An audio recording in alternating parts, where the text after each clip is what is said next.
Hafa and good morning, everyone.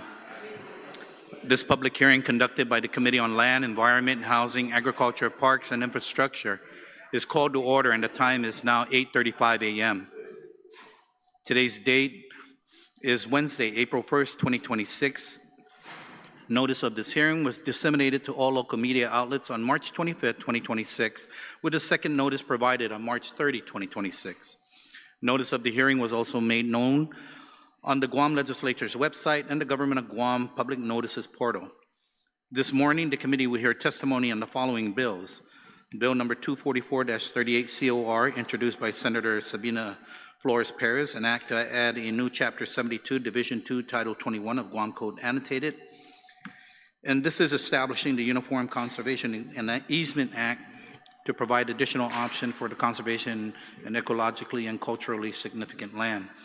And Bill number 253-38 COR, introduced by Senator Therese Terlaje, an act to add a new Section 47113 to Chapter 47, Title 10, Guam Code Annotated, relative to prohibiting and deterring seabed mining in the waters of Guam and the surrounding area. This morning, I will be rearranging the schedule for the bills, and we will be hearing 253-38 COR, introduced by Therese Terlaje, prior to Bill 244-38 COR, introduced by Senator Flores, Perez, as some circumstances beyond anyone's control has arisen, and hopefully Senator Perez will be able to make it for her bill this morning. This morning we have senators in attendance. Senator Terlaje, Senator Tydegui, and Senator Barnett were attending this morning. Before we begin, I'd like to go over the general rules of conduct. Individuals testifying shall first be recognized by the chair before speaking and shall state their name for the record-keeping purposes. Questions and testimony shall be confined to the substance or nature of the agenda. Personal inference as to the character or motive of any senator or individual testifying is not permitted. The chairperson of the committee may order the removal of from the hearing any member of the legislature in Guam who fails to observe proper decorum by pursuant to the 38th Guam Legislature standing rules.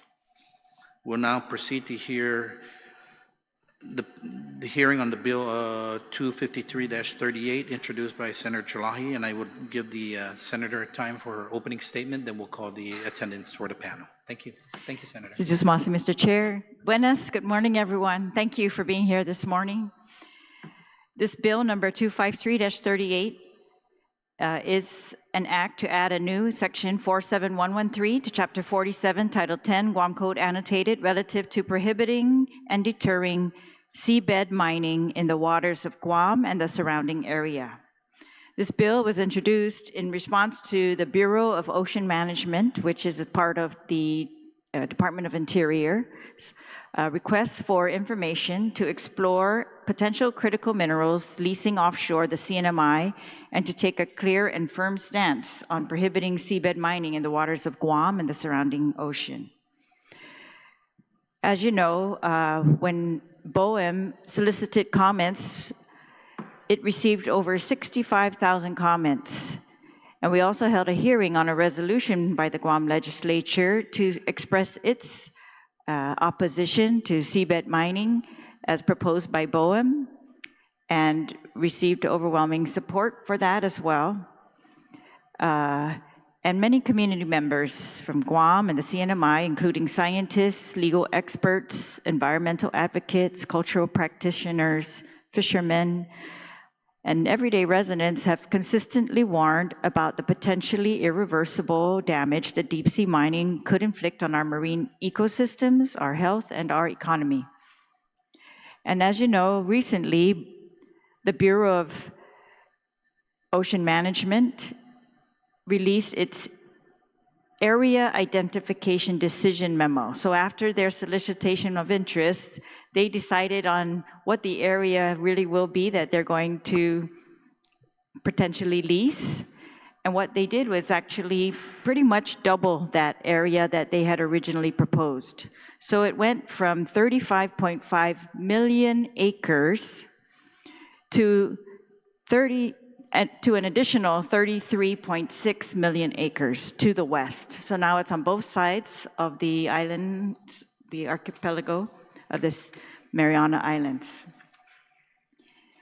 And the western portion of that proposed mining area comes as close as about 46 miles from Guam at its nearest point.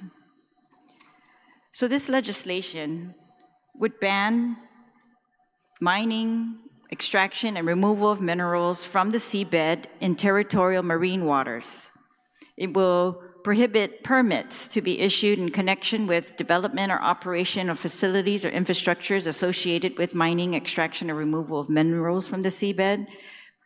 And it would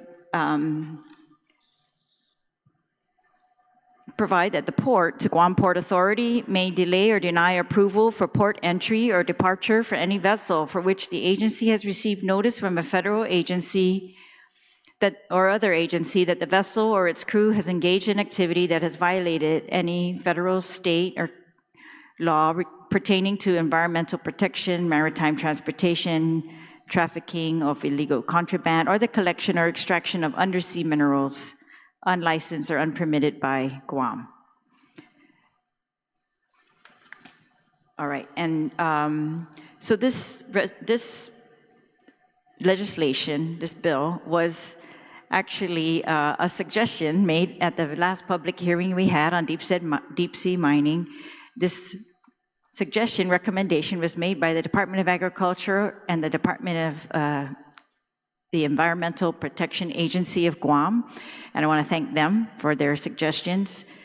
And that was to look at the other jurisdictions, and so this bill is patterned after those other jurisdictions which have taken steps to mitigate or prohibit deep-sea mining within their regions, including Washington State, which prohibits seabed mining for hard minerals within 3 miles of its shoreline. That was enacted in May 2021. California followed with the Seabed Mining Protection Act in 2022, banning deep-sea mining within its state waters up to 3 nautical miles offshore.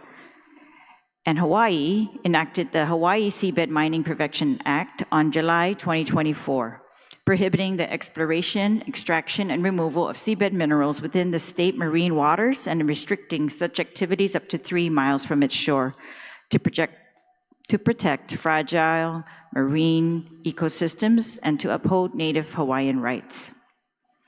In the Pacific, Palau has taken one of the strongest approaches through its National Marine Sanctuary Act in 2015 and fully implemented in 2020, which prohibits all extractive activities, including deep-sea mining and commercial fishing across 80% of its exclusive economic zone.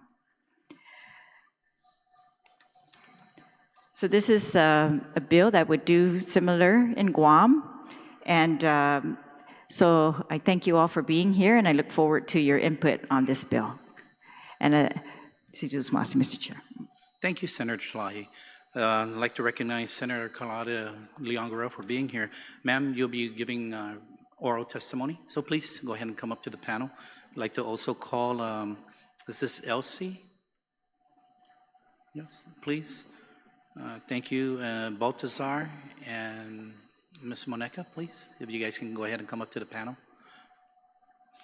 Director Muñoz, will you be also giving oral testimony? Please go ahead and make your way up. If there's anyone else who would like to give written testimony you can go ahead and fill in any empty seats that we have. They're available.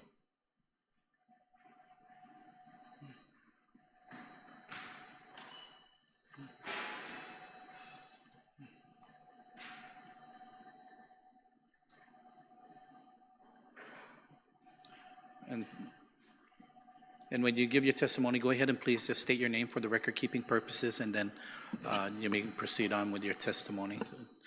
Senator Leon-Guerrero, you can go ahead. Thank you very much, Mr. Chairman. Carlotta Leon-Guerrero, Chief Advisor to the Governor on Military and Regional Affairs. And in my role as Regional Affairs, the Governor chose me for that because of the work that I have done for decades going around the region. And my work began as a senator in the 23rd Guam legislature when I wanted to understand the tuna resources of the Pacific. 51% of the world's tuna comes from the waters around us. and I wanted to understand that. So I went to InfoFish, which is where the tuna industry people meet in Bangkok every 2 years, to see what it was about. I was the only one from the islanders there, surrounded by industry, and they stood up and in a speech outlined, they said, we have outfished the Indian Ocean. The only place for us to grow our business is into the Western and Central Pacific.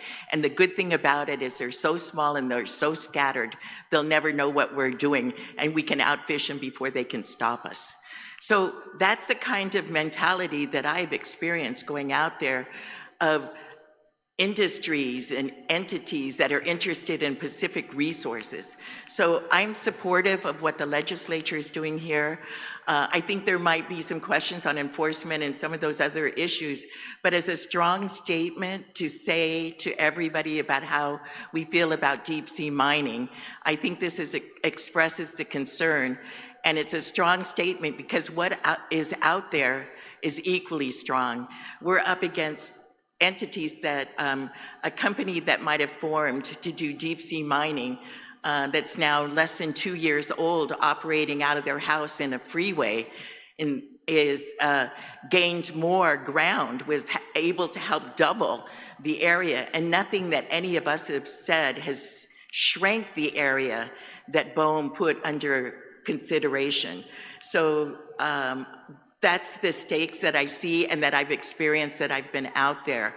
And so I just want to, all of us are going to bring different information. And so as the governor's regional advisor and out there, and have been for years, on what it's like when other countries or industries want Pacific resources, how they look at us, how they consider us, and what the brutal battleground is like out there. So I welcome this as a step in the right direction. Thank you very much. Thank you, Senator, for your testimony this morning. Ms. Elsie, if you would like to go ahead and proceed, ma'am. Buenas sana fide, Honorable Vice Speaker, Senators of Legislature and Guam. My name is Elsa de Molenare, and I respectfully submit testimony in strong support of Bill number 244-38, which seeks to establish the Guam, oh, sorry, I have the wrong one.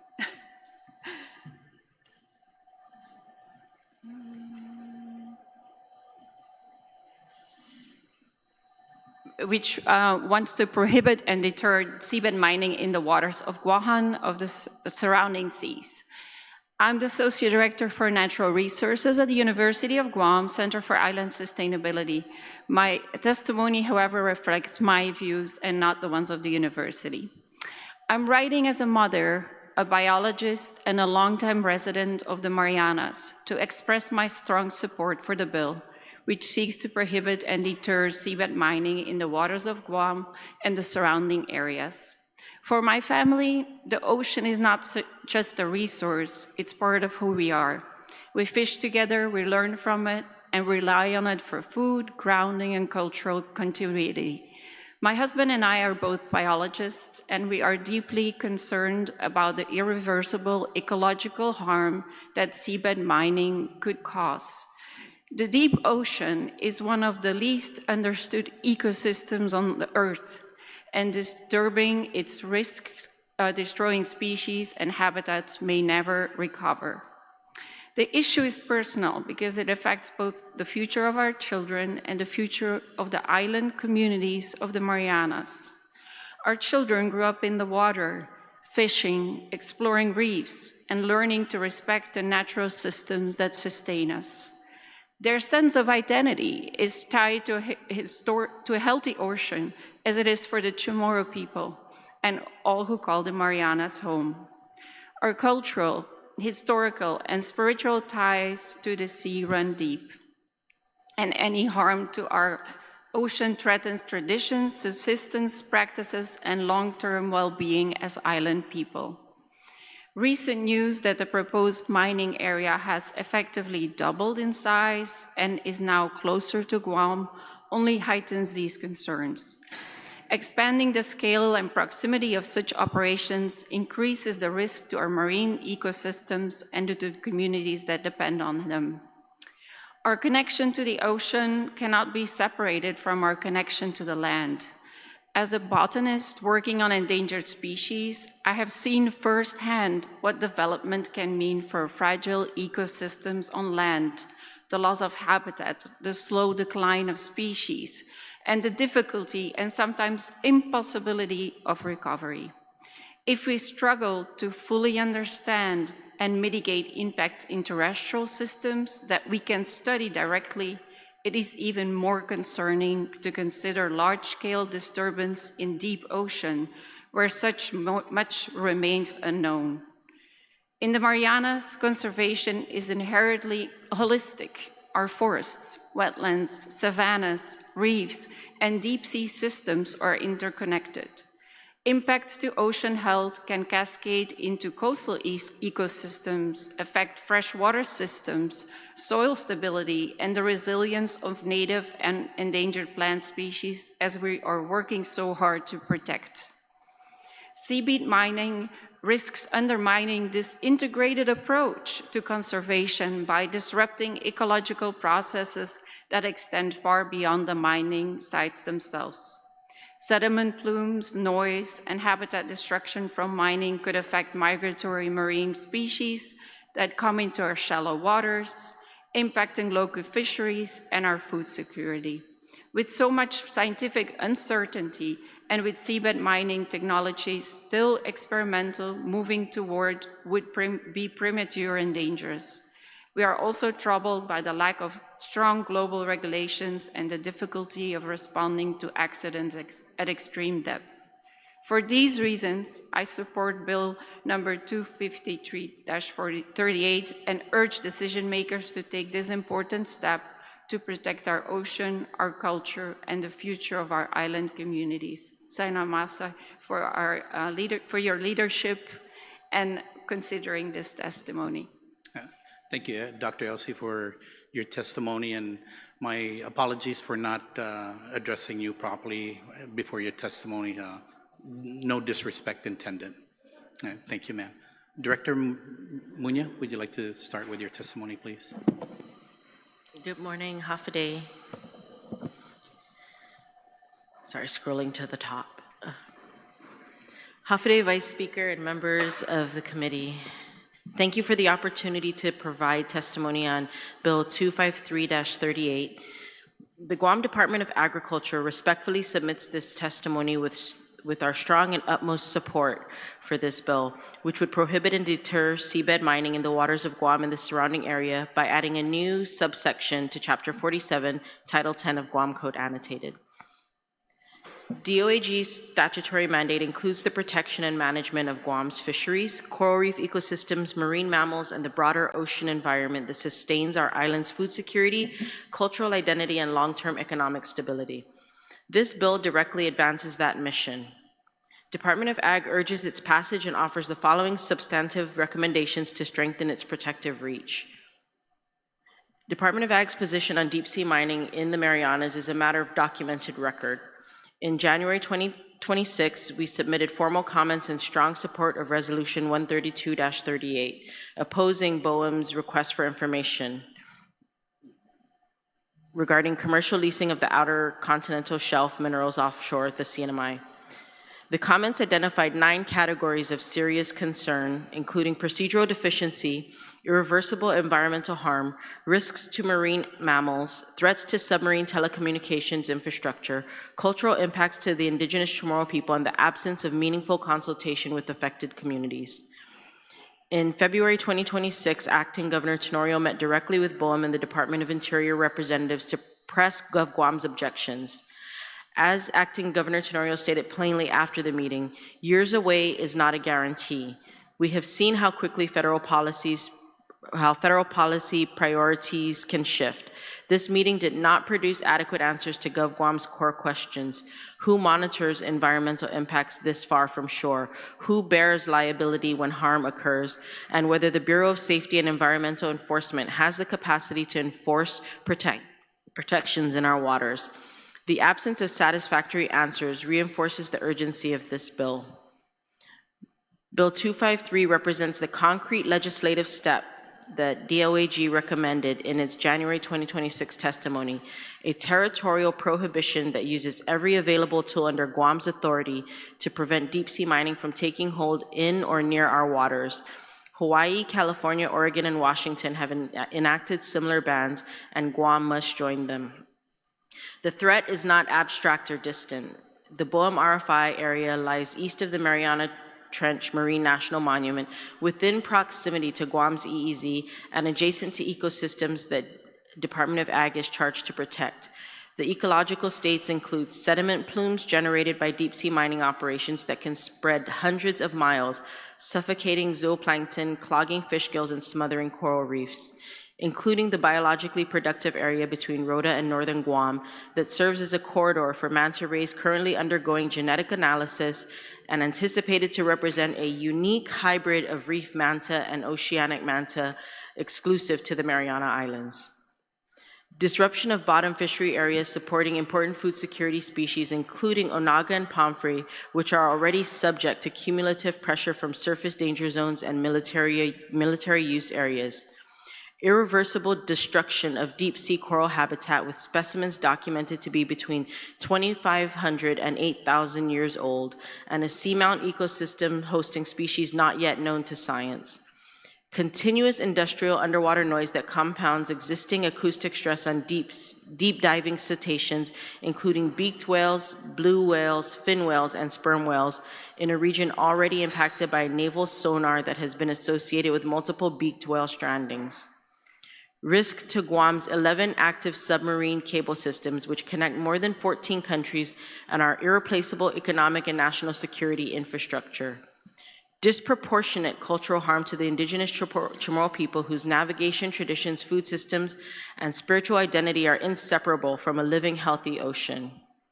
On March 18th, 2026, BOEM issued its area identification recommendation for outer continental shelf mineral leasing offshore the CNMI, nearly doubling the scope of the original RFI area, expanding from approximately 35.5 million acres to 69.1 million acres.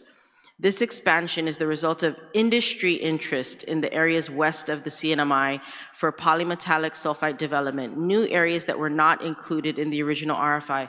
And I'll deviate a bit from my testimony just to point out that all it took was interest from other private companies for BOEM to expand their area to nearly double. Meanwhile, the people of Guam and the people of all the islands in the Pacific that are against these actions, our voices are not heard at all when it comes to our objections to this process. But all it took were interests from companies, not even intent, but just interest, and BOEM expanded that size. This is the American Samoa pattern playing out in real time. The concern this agency flagged in the January 2026 testimony and the February BOEM meeting. The comment period closed January 12th, and within roughly 10 weeks, BOEM not only advanced the process, but nearly doubled the footprint, adding an area that now puts potential mining zone closer to Guam than to Saipan. That sequence is exactly what years away is not a guarantee looks like. And then at a meeting of the Western Pacific Regional Fisheries Management Council last week, I pointedly asked BOEM how many interest submissions they have received for the Mariana Islands. And it took 4 iterations of that question to get a straight answer. And I had to start throwing out numbers just to get them to agree or disagree. So the number they gave us is that it's more than 5 and closer to 10 companies expressing an interest in mining our waters. So Department of Ag supports each operative provision of this bill as introduced. Section A correctly prohibits the mining, extraction, and removal of minerals from the seabed and territorial marine waters. This is a necessary floor of protection within Guam's legal jurisdiction.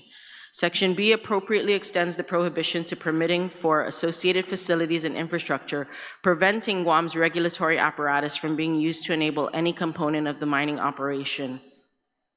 Section C's scientific research exemption is well crafted and appropriately narrow, but DOG supports baseline ecological research and recommends that this exemption be coordinated with our Division of Aquatic and Wildlife Resources to ensure consistency with existing permits and conservation objectives. Section D's protection of Native Chamorro rights and practices is essential and must be retained in any amended version of the bill. Section E's definition of minerals is comprehensive and appropriate, expressly including polymetallic nodules and cobalt-rich ferromanganese crusts, which are the primary targets of deep-sea mining interests in the Mariana regions. Section F's port deterrence mechanism allows the port to delay or deny vessel entry for ships engaged in unlicensed extraction of undersea minerals. This is an important and creative use of territorial authority, and we support this provision and offer targeted amendments below to strengthen its operational effectiveness. We respectfully recommend the following amendments to address legal and operational gaps in the bill as currently drafted. And these recommendations are offered in the spirit of maximizing the bill's protective and deterrent effect. Recommendation 1 is to add an enforcement and penalty provision. As currently drafted, the bill contains no civil or criminal penalty for violation.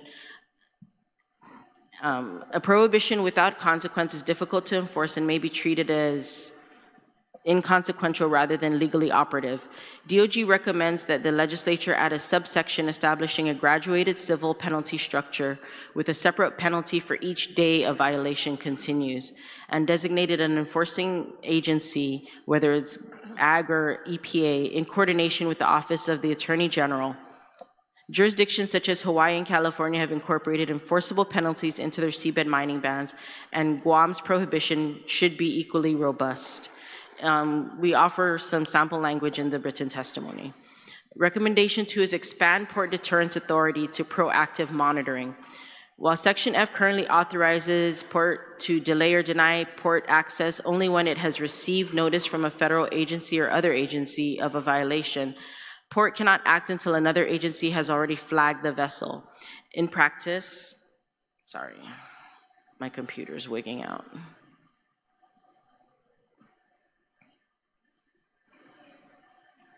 So in practice, federal enforcement notifications to territorial authorities are not systematic or timely. So we recommend adding language that also authorizes port to act upon reasonable belief or credible information obtained from any source, including Department of Ag, and to require vessel operators seeking entry to certify compliance with applicable environmental and extraction laws as a condition of port use. This mirrors our testimony, which noted that restricting Guam's use of ports and infrastructure is one of the most effective levers we hold to make deep-sea mining in adjacent waters operationally difficult. And we are trying to be difficult. Recommendation 3 is to add a definition of territorial marine waters, basically stating that we extend from shore to zero, or from 0 to 3 nautical miles from our baseline. And this will eliminate any interpretive ambiguity and provide a clear legal basis for enforcement. Recommendation 4 is to restrict territorial waters and port use for support activities in adjacent federal waters. So the bill as drafted applies only to activities within territorial marine waters. However, most of the waters will occur in the BOEM RFI area and that lie outside of our territorial waters. So if the prohibition is limited to territorial waters without addressing support functions, they could still technically use our ports, anchorages, and nearshore waters to stage, refuel, change crew, or resupply vessels conducting mining operations in federal waters that are adjacent to our waters. So we recommend that the legislature consider adding an explicit provision prohibiting the use of Guam's ports, harbors, anchorages, and territorial waters as staging, supply, or logistic basis for any vessel engaged in or contracted to engage in seabed mining operations in adjacent federal or international waters, unless authorized by both GovGuam and the relevant federal authority following full consultation with the government of Guam and its affected communities. This approach is consistent with the deterrence philosophy under Section F and would close the most significant operational gap in the bill. Recommendation 5 is request coordination with the Department of Ag for scientific research exemption. While Section C exempts bona fide scientific research from the prohibition, we support this exemption but recommend that it be conditioned on prior written notification to and non-objection by Department of Ag's DAR for any collection conducted in territorial waters. DAR already administers the existing scientific collection permit framework under Guam law, and we are positioned to assess whether proposed research activities are genuinely scientific in nature, avoid overlap with sensitive habitat, and do not serve as a cover for commercial prospecting, which is one of the questions we actually encountered recently, was a company proposing to collect, I believe it was sand samples and water samples, but they would not be forthright about who they were collecting it on behalf of. We had to continuously push just to get an answer out of them, so this would close that gap. And then we recommend adding a legislative finding section to the bill that recites the specific environmental, cultural, economic, and public safety rationale for the prohibition. Since legislative findings serve multiple purposes, they provide interpretive guidance for courts and implementing agencies, and you guys are all aware of this, it's all written in here, but we just think a legislative finding section would be really clear and to the point about what the intention is for this bill, in case there's ever any question.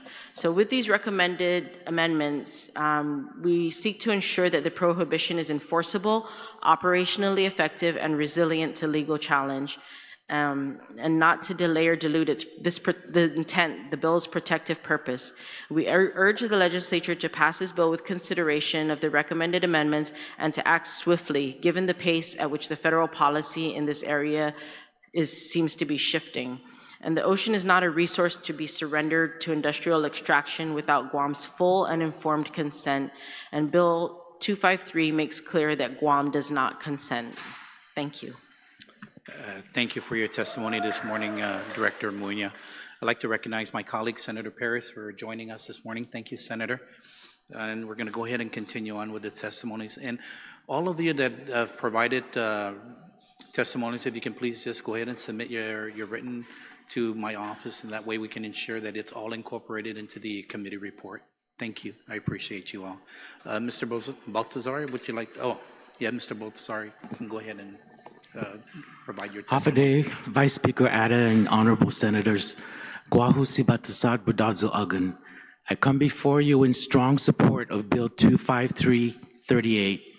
I want to be candid with this committee. I learned of this hearing just yesterday afternoon while I was in the final stages of editing an open letter to the people of the Marianas regarding the systemic threats to our archipelago's environmental and cultural health.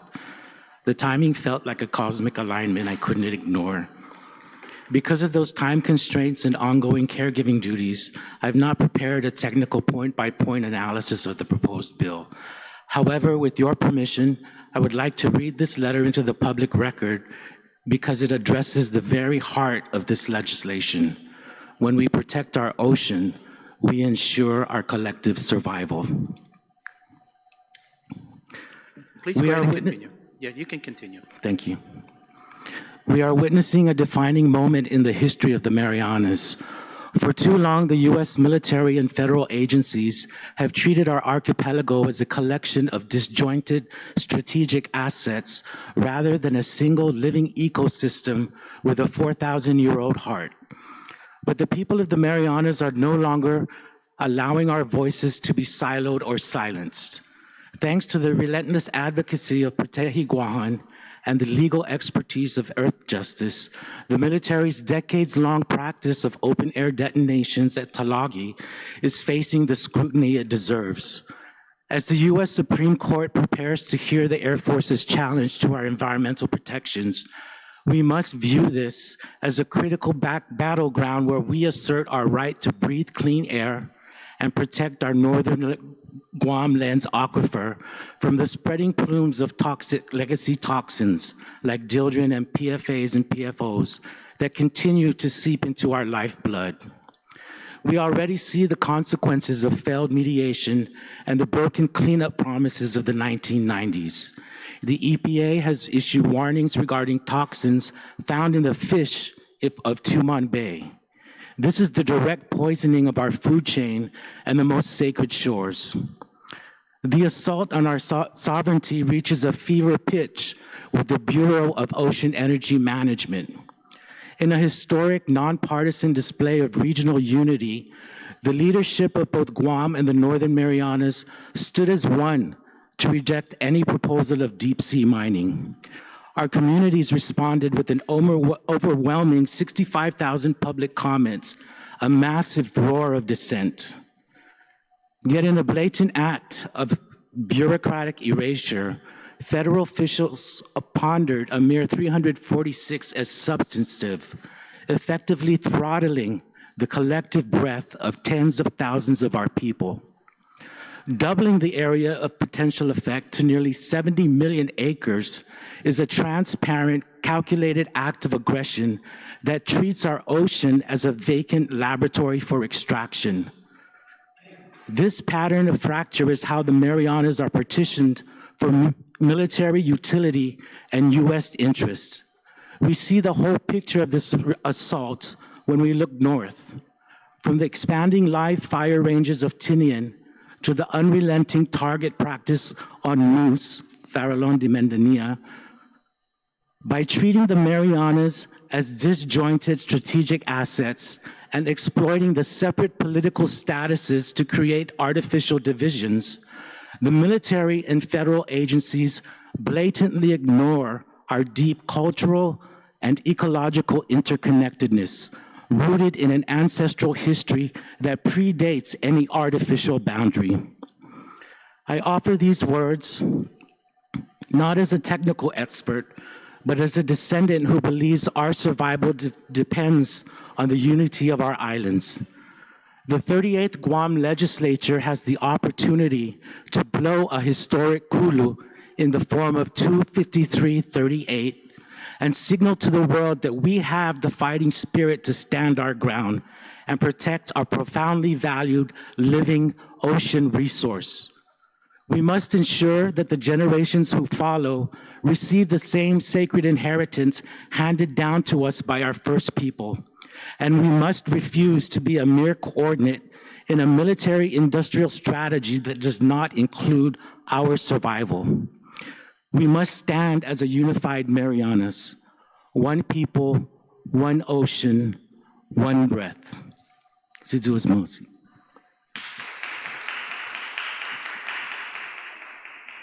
Thank you, Mr. Agan, for your testimony this morning. Ms. Maneka, would you like to go ahead and proceed with your testimony? Yes, Cesar Masi. Good Thank morning, Vice Good Speaker morning. Ada, Senator Terlaje, Senator Perez, Senator Barnett, and Senator Taitagui. Thank you all so much for holding this hearing today on a very important bill. My name is Monica Flores. I'm a member of Protehi Guahan, and our organization has hosted 4 protests. These are some of our very well-worn signs. 3 protests in Guam, and we helped organize a protest in Saipan during the BOEM visits. We also held 2 comment workshops with attorneys from Earth Justice for the previous comment period. And what a lot of people are not aware of is that we're in another comment period right now for the rulemaking for deep sea mining, which really reflects how the administration wants to fast track deep sea mining in the Marianas by cutting down the review times and the processing times for permits.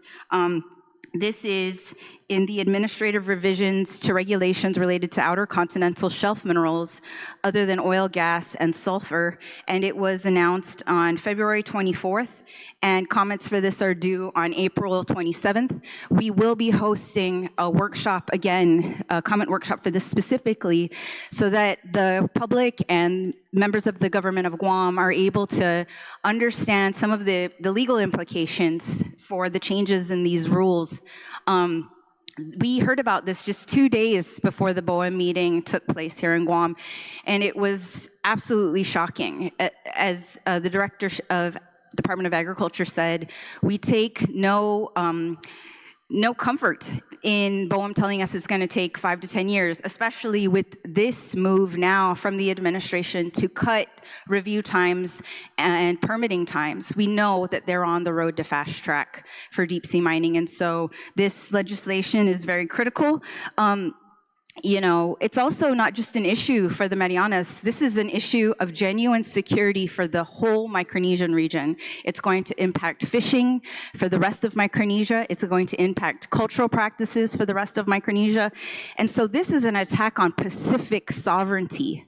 This is an attack on economic sovereignty, and this is an attack on the way that Native Pacific Islanders have put into practice for centuries how we protect our resources and manage our resources. I wanted to submit a video today, but I was just informed that I needed to submit it 2 days in advance to the tech department, but our organization recently released a video which shows the overlap of this new designated area, which flanks both sides of the archipelago, right on top of the map for the Marianas Islands testing and training area. And so we are seeing these pressures compounding in our direct environments and in our ocean environments. And this issue is so critical that I have to say it is really disappointing that more senators didn't show up today. We'd like to encourage all senators to add their name to this bill. A lot of senators are running for senator again or for the executive branch. And we are watching how they support such a critical legislation like this and also how they vote. We are watching how everybody votes, and we appreciate the bipartisan approach to this. We also recognize that more conservative senators might not support this because it does go in opposition to the executive orders of the president. And so we really hope that people will just come to prioritize the safety and security of our region and add all of their names. We want to see all the senators' names here. We want to see all the senators vote for this. We will be watching very closely. I also wanted to say that, thank you so much, Senator Terlaje and all of the co-sponsors for really listening to the Department of Agriculture and the Guam EPA for introducing this bill, and also really thank the director for the recommendations this morning. We support this bill, obviously, but we definitely have some questions. And so for the first question is for C, which really takes a look at the scientific research. And unfortunately, this is where it all starts, right? It all starts in exploratory research. And so we really need to be critical of what exploratory research we allow. It's hard to say no exploratory research. Some of us do take that stronger measure. It's really also important to note that should Guam pause on any exploratory research or allowing this equipment to come into Guam, that where are they going to look next? They're gonna look at Saipan next. And so we also really encourage some collaboration with the CNMI legislature, hoping that they also have a similar legislation passed so that there are fewer options for them to move the equipment and machinery and other materials just to the north of us. Another one is under Section F. We really, much like the Department of Agriculture, we really wanted we have a question about how the regulations will be enacted. And so really wanted to encourage also including the rulemaking for Port Authority as well as Customs. So as Customs does a lot of the investigations or examinations of the things entering the port, if Customs is also included as one of the agencies that would regulate this measure and also interact directly with the equipment that's coming in or that will be attempted to be brought into the island. And then also, how our understanding, having a better understanding about how this equipment will be identified, whether it's in the customs paperwork or the manifest paperwork. It's the same thing as the Department of Agriculture is recommending, just so that there's more, to ensure more transparency. And those are definitely part of our recommendations. And we also just posted this morning some of the species that are going to be impacted directly from the MIT, the Marianas Islands Testing and Training area. They call it a study area. We refuse to call it a study area. But These include over 25 protected marine mammals and several other coral and fish. And with the MIT, we're looking at increased stressors, and these stressors are introduced directly into the environment by military activities, and vary in intensity, frequency, duration, and location. And the stressors include acoustics or sound-producing activities such as the use of active sonar, explosives, physical disturbance and strike, energy, entanglement, ingestion, secondaries such as habitat or prey availability, or a combination of all the stressors. These are the same stressors that we're going to see in any sort of development for deep sea mining, and many, many more. We're talking about the disruption of the very base of the whole food chain of the ocean. And so this is going to affect our food security as well. And so thank you so much for introducing this bill. And, we support this bill, but we also, press upon the urgency of it. We hope to see it on the session agenda very soon with everybody's signatures as co-authors and everybody voting for it. We'll be watching very closely. Cesar Masi, everybody. Thank you, Ms. Moneca, for your testimony this morning. We have one more individual that would like to testify. If I can go ahead and call Kaylin Perez to the table, if you can join us in the empty seat here. No, there's empty seats, so you guys can just remain seated. Please stay. Yeah, just remain seated because the panel will be asking questions again. Thank you. Anyone else wanted to give written oral testimony? So sorry, if I could add, the director just pointed out, just the increase in the stressors in the MIT, there is an increase in air activity, an increase in explosives, an increase in sonar activity, and so the stress is already increasing. There are very little ways to protect this sea life from these stressors, and very little way to mitigate it, especially when a lot of the debris is left in the ocean. There's no remediation for that. And so if I could just add it, and also just to add, I'm sorry, I meant to close with, our islands are not a sacrifice zone. Our islands are not a playground for war, and our oceans are not meant to be desecrated and destroyed. Cesar Masi. Thank you again. Ms. Kaylin, if you'd like to go ahead and provide your testimony. Good morning. My name is Perez.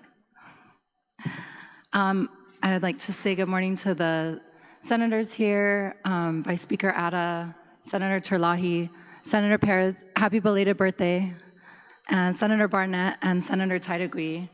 I just want to start off with gratitude to Senator Terlaje for this legislation. During the last couple of months, we've been in this room several times talking about this issue that is so important to so many of us.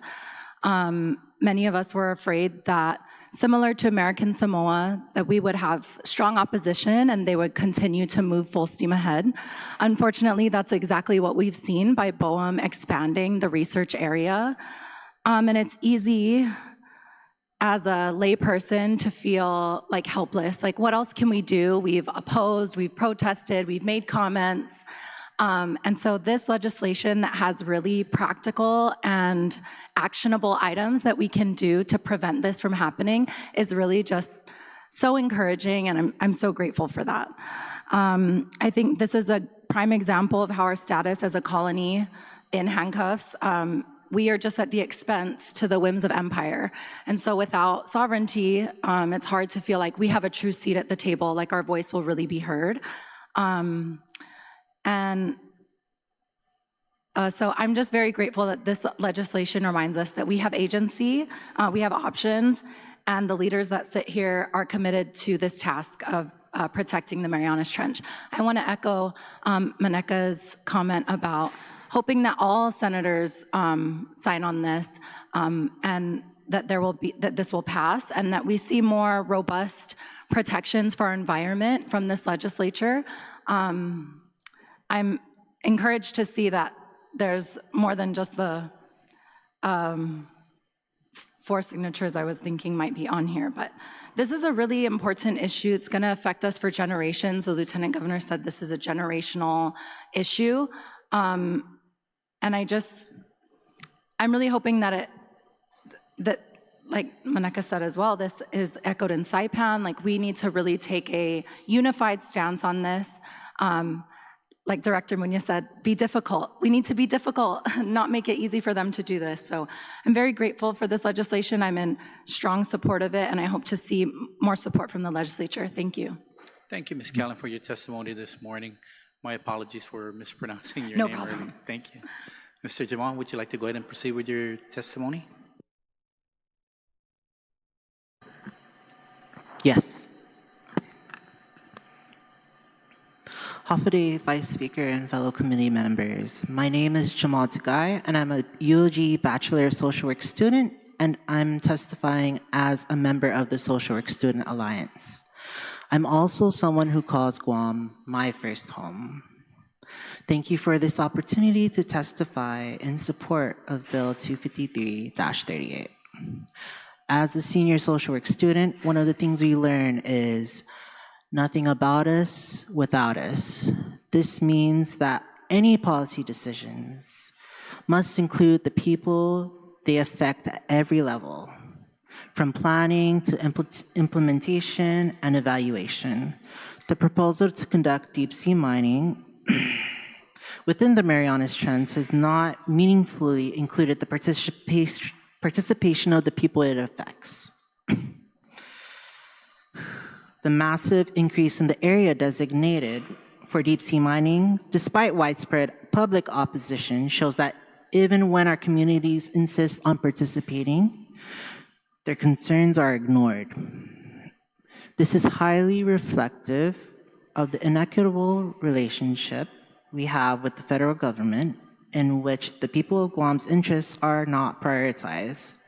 Furthermore, the rights of the Chamorro people, the indigenous people of Guam, are dismissed.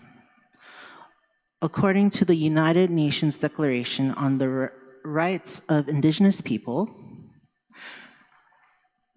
in this case the Chamorro people, have a universal right to the conservation and protection of their environmental resources. This is Article 29.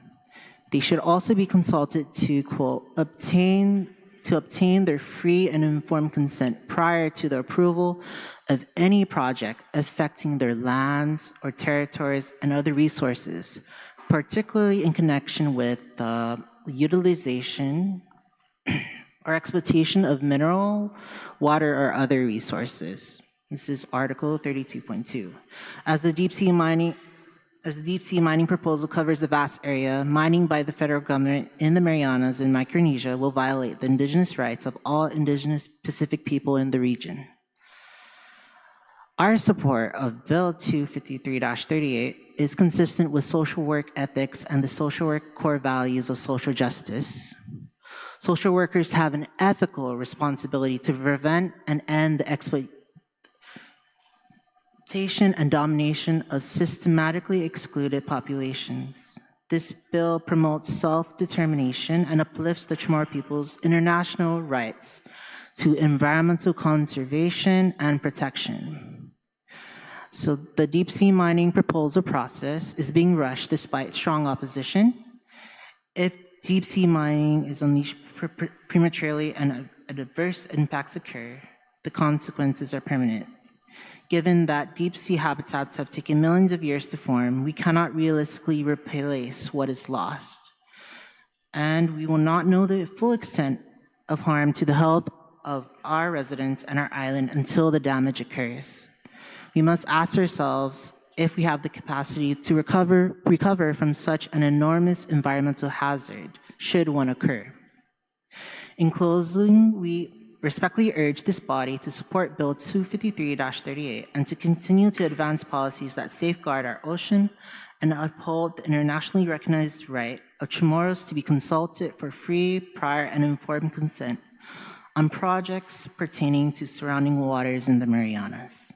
Thank you for your time. Thank you, Jamal, for your testimony. I appreciate it. We're going to go ahead and open up the panel to my colleagues for any questions or comments that they may have. And I'm going to go ahead and start with the sponsor of the legislation, Senator Terlaje. Ma'am? Tujuswasi, Mr. Chair, and thank you again for having this hearing. I felt it was very urgent, kept So I kept asking the chair. So I'm very glad that he had this hearing today prior to our next session, which should be in May. And yes, hope we can get unanimous support, which we did for the resolution. So I want to thank my colleagues for that. And I really appreciate these public hearings because on things like this that are very important, I always hear so much, the issues really stated so much more eloquently than I could and really more precise in many instances, such as today. And I love the recommendations and I accept all of them. I think those are all very good recommendations. And just maybe to highlight what we're facing a little bit more. Director Chelsea, I know you were at the meeting with BOEM here on Guam. Maybe you also, Senator Carlotta. If you could just reiterate for the people of Guam, what was the stated purpose of their coming to Guam? And because it was right before that, when they issued the rules, as Ms. Flores said, that or the new proposed rules that said they would be able to bypass the governor of Guam in future actions, right? That they were just going to be able to proceed without really consulting even the governor of Guam or even notifying. It was the notice that they said they didn't need to do.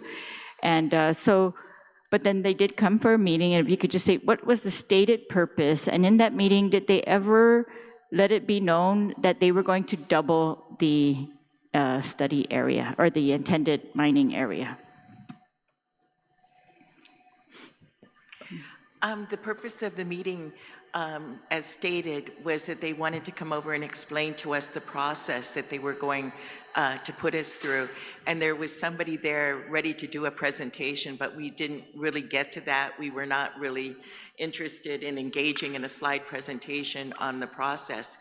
We had questions and objections and concerns separate and apart to that. That felt like we were going to get into that. And so there was a lot of concerns raised by everybody that was there. The other thing that really jumped out at me in that meeting was we were told that they were there to listen to us, to our comments, that was important. And they also stated to us that they really respected and understood our connection as Pacific Islanders, as islanders connected to the Pacific. And so that was really flipped on us shortly after, when everything that is said didn't matter and just a few people unknown to us were able to double it. So, but the other thing that was really apparent to me, and I'm trying to learn it and understand it more, is the one that they did pay the most attention to in that meeting was the coastal zone management folks. And they said, oh, we're so glad you're here. You're the ones we want to meet. We're the ones we want to talk to. We need to be talking more.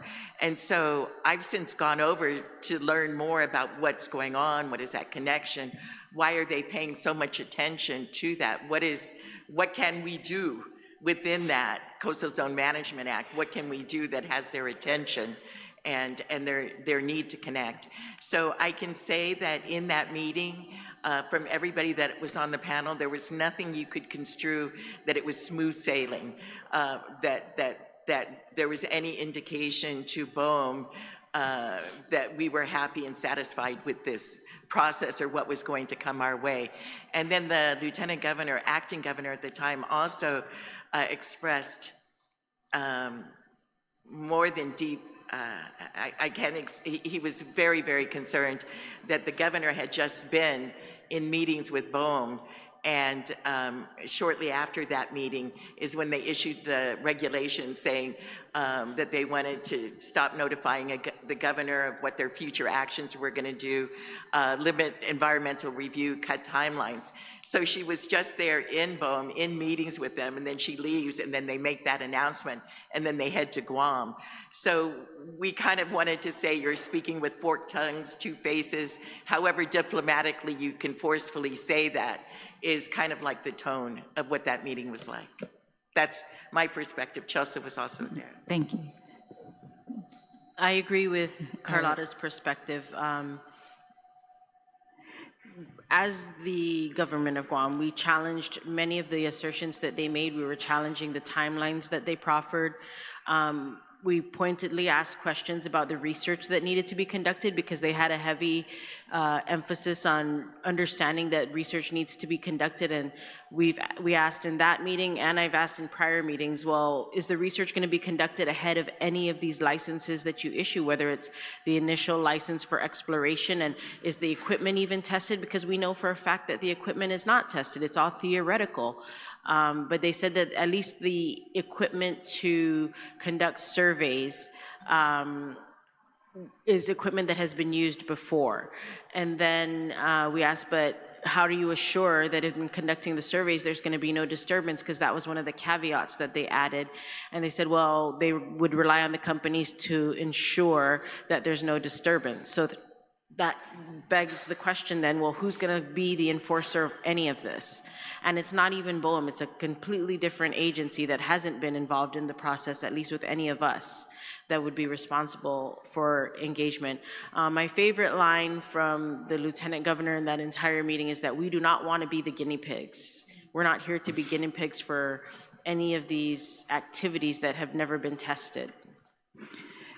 Dr. Elsa, it's particularly, thank you, Director. Dr. Elsa, it's particularly guinea pig feeling because of the depth of the Marianas and equipment that would need to be used here might be unique from what's been used elsewhere. Is that correct? I thought I heard that from you, Oji.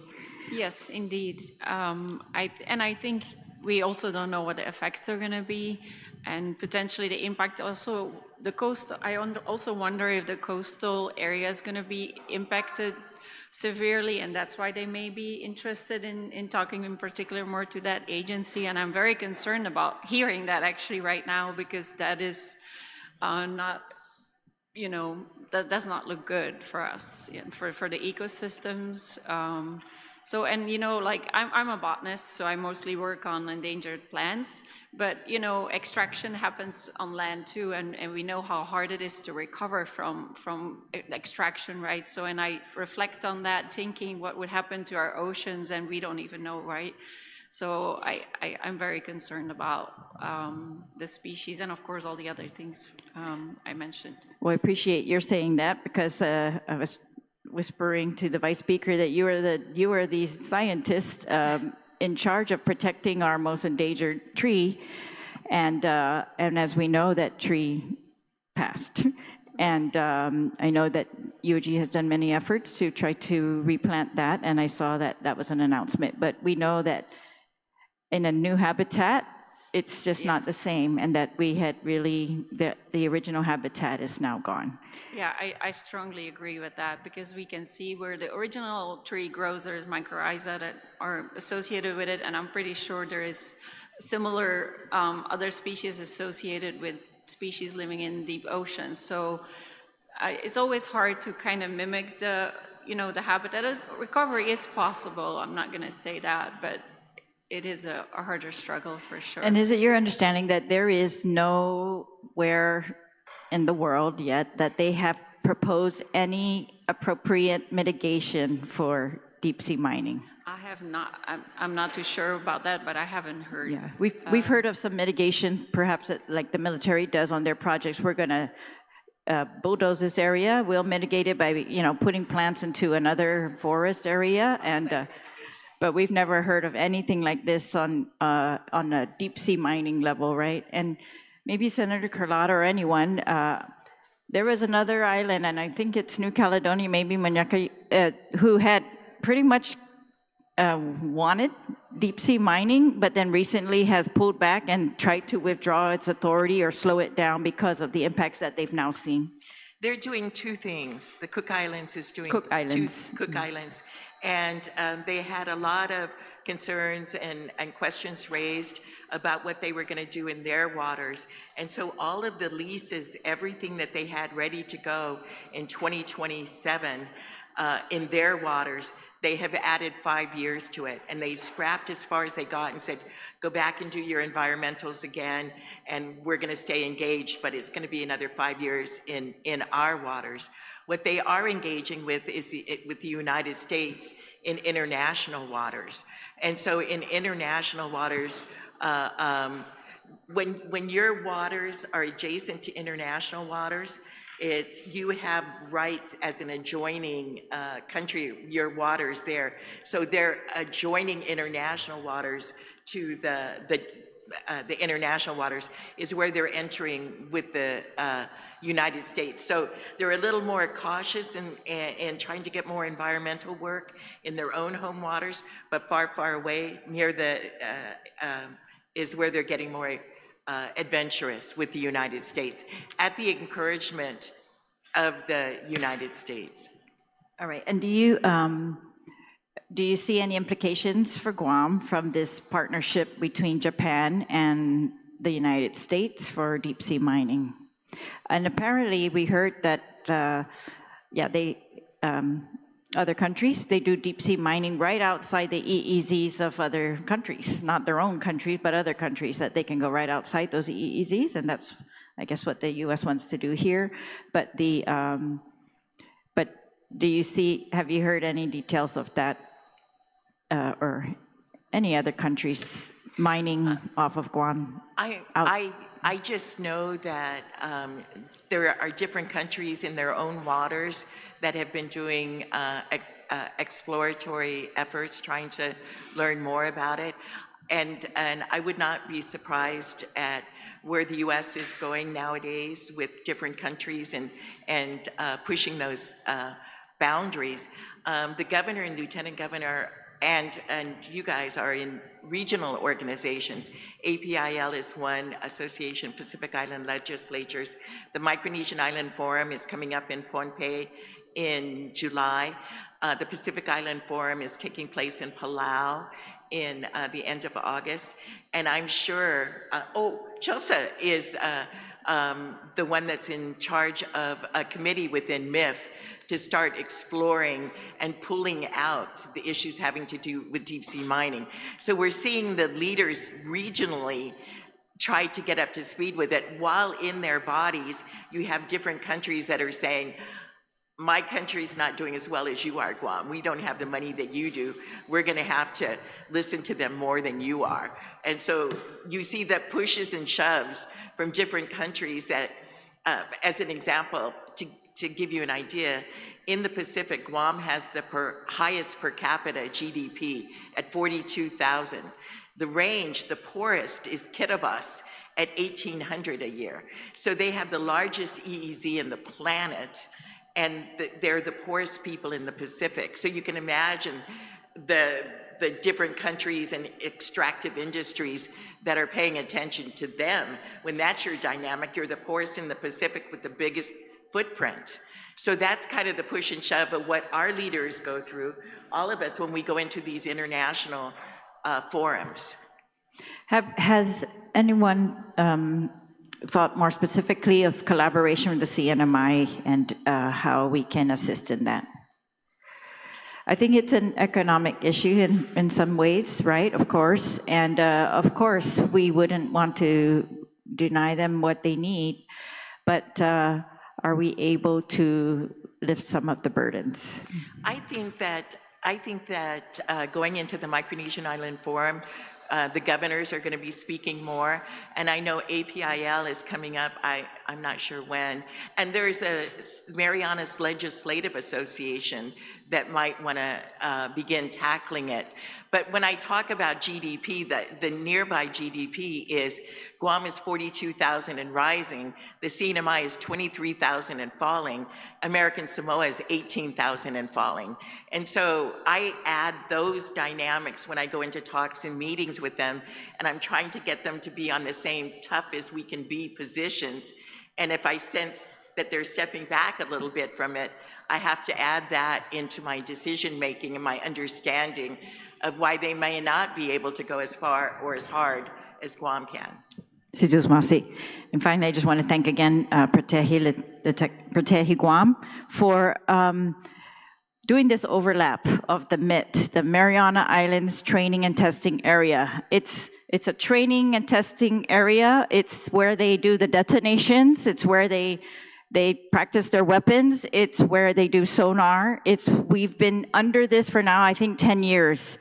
And now this is another 5-year period that they want to renew with increased potential strikes, increased effects to mammals, to other species.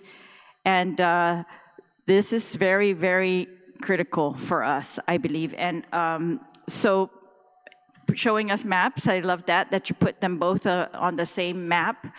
I think that's fantastic. We've also just heard recently from the Fisheries Council, haven't we, that they want to now, after declaring it a protected zone for fishing, now they want to open it up, the Marianas Monument, is it for fishing and I'm assuming commercial fishing, so that means additional stressors as well.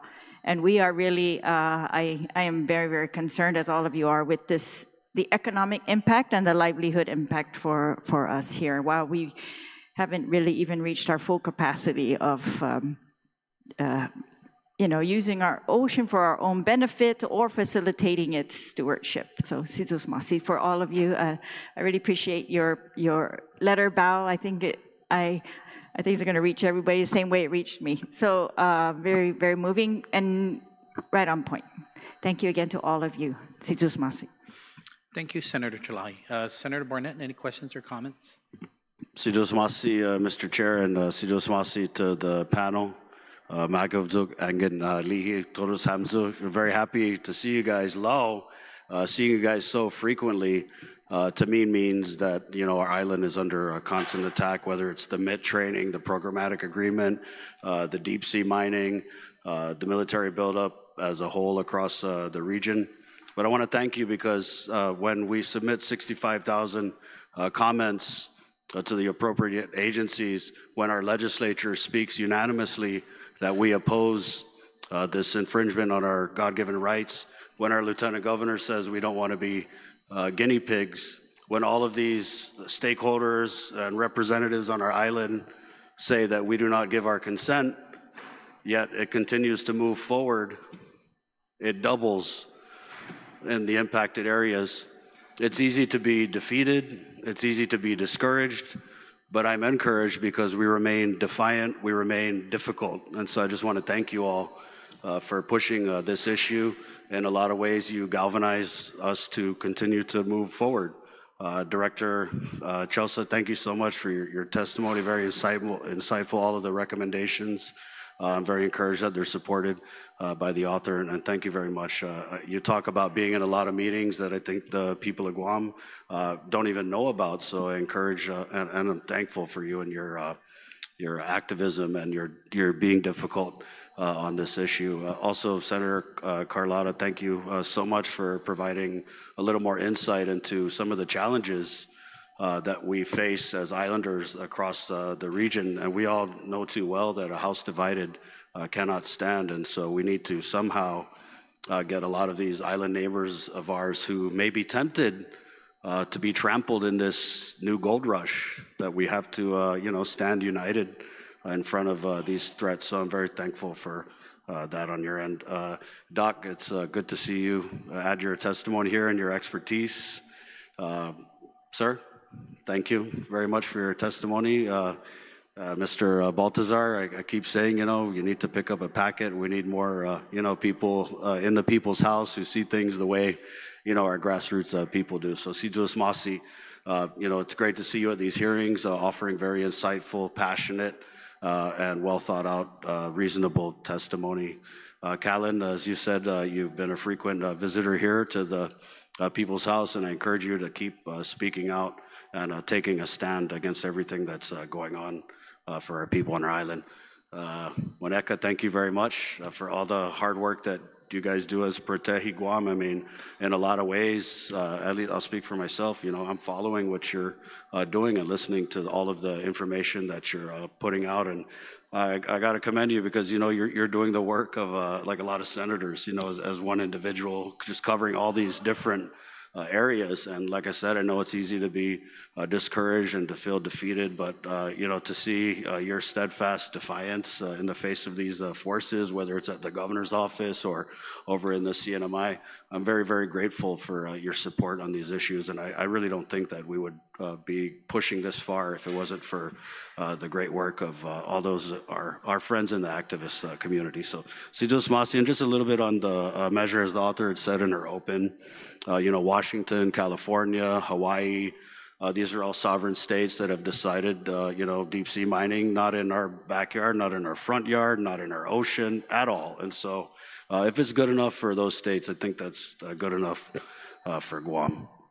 And also just want to commend the bold and decisive leadership of Senator Terlaje on this issue.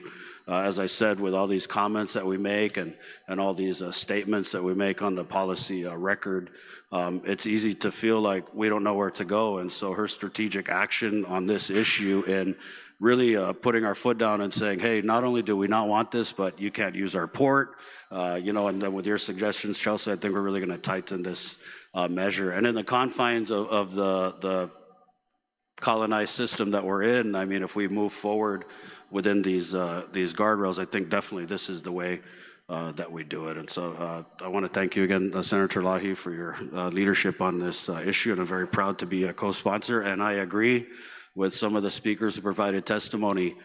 We need to see more senators' names on this bill.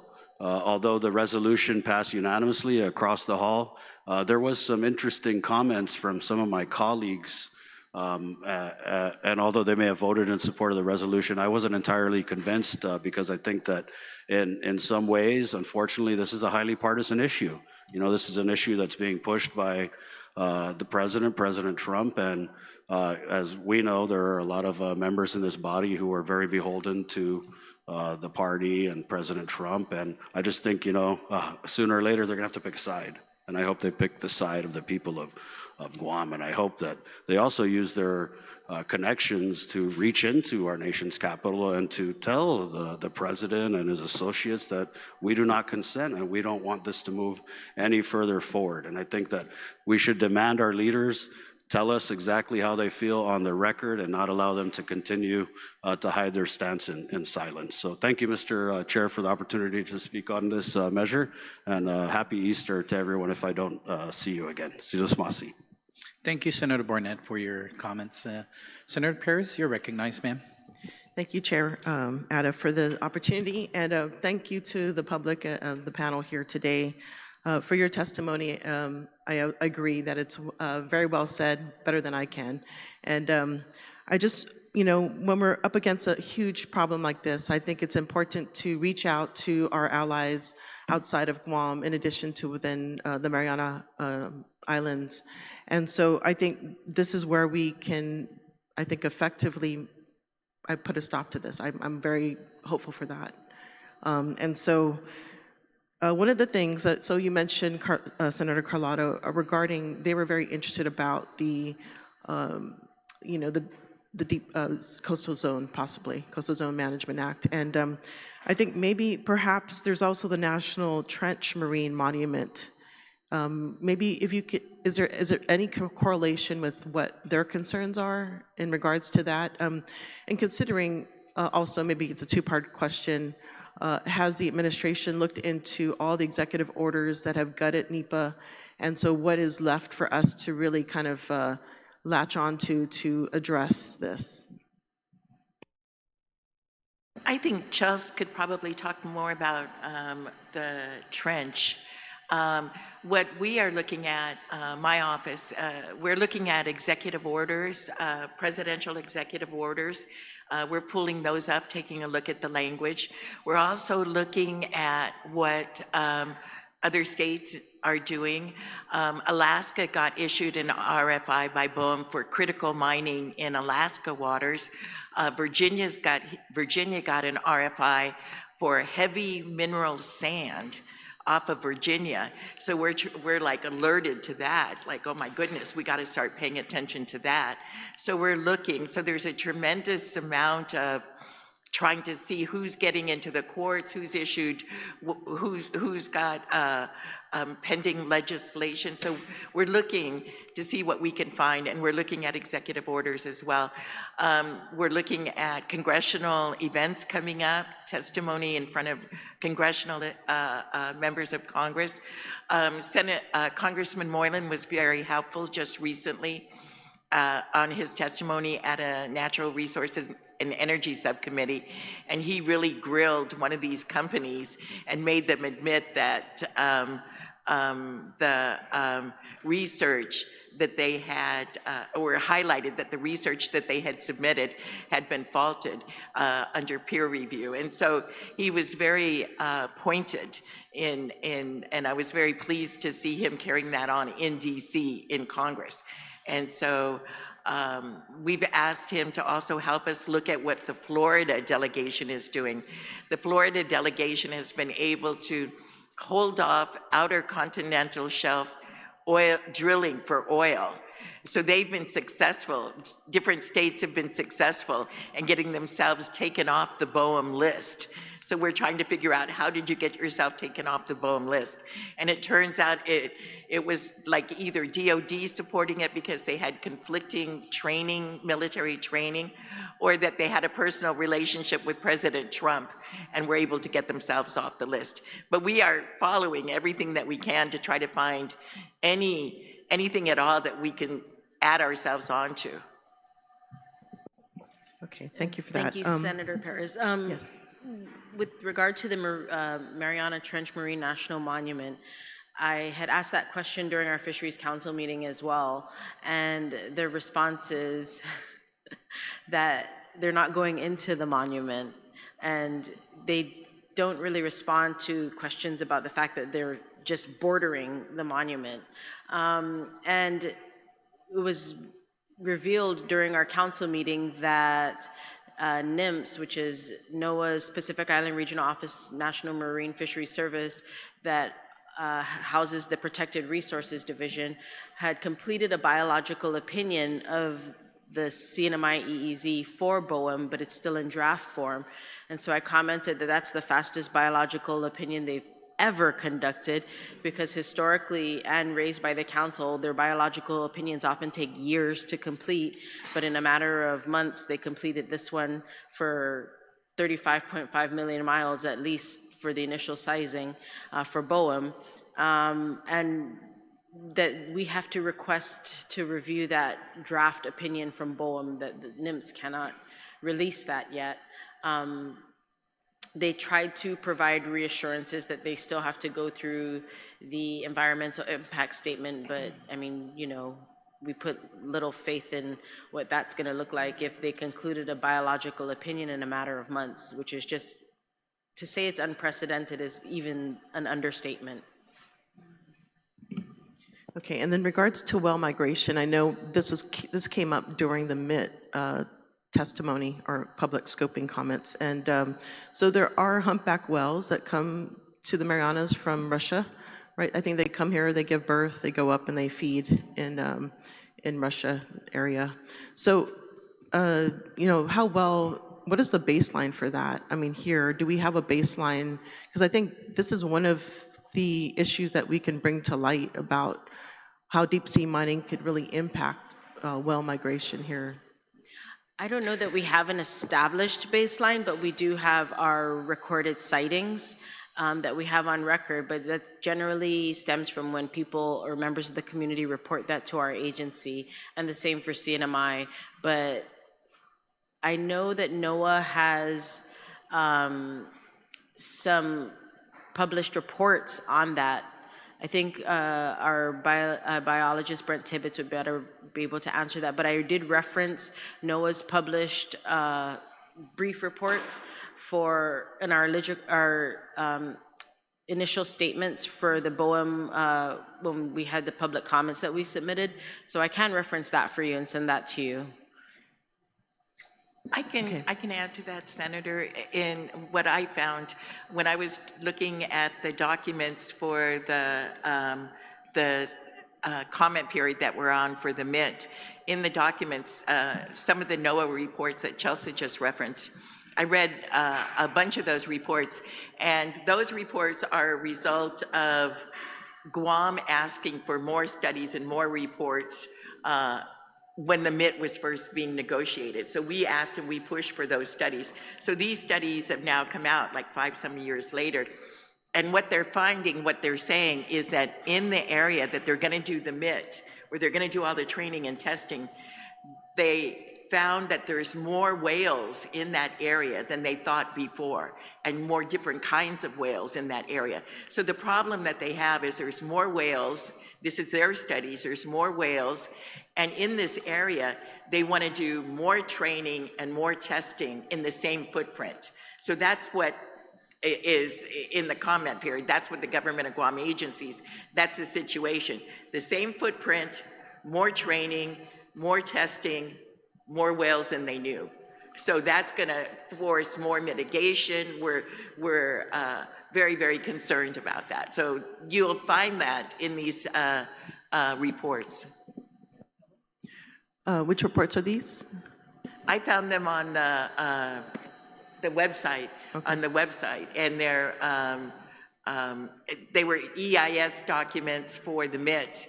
And it was just like you go looking for it under reports, there's millions of citations, et cetera, but you go look for reports, and then it was like NOAA reports, and that's where you find the, okay. Not the dilemma, but the situation is more training, more testing, more whales. Yeah. It's the shortest way to understand it. Yeah, may I add to that, actually, if I could?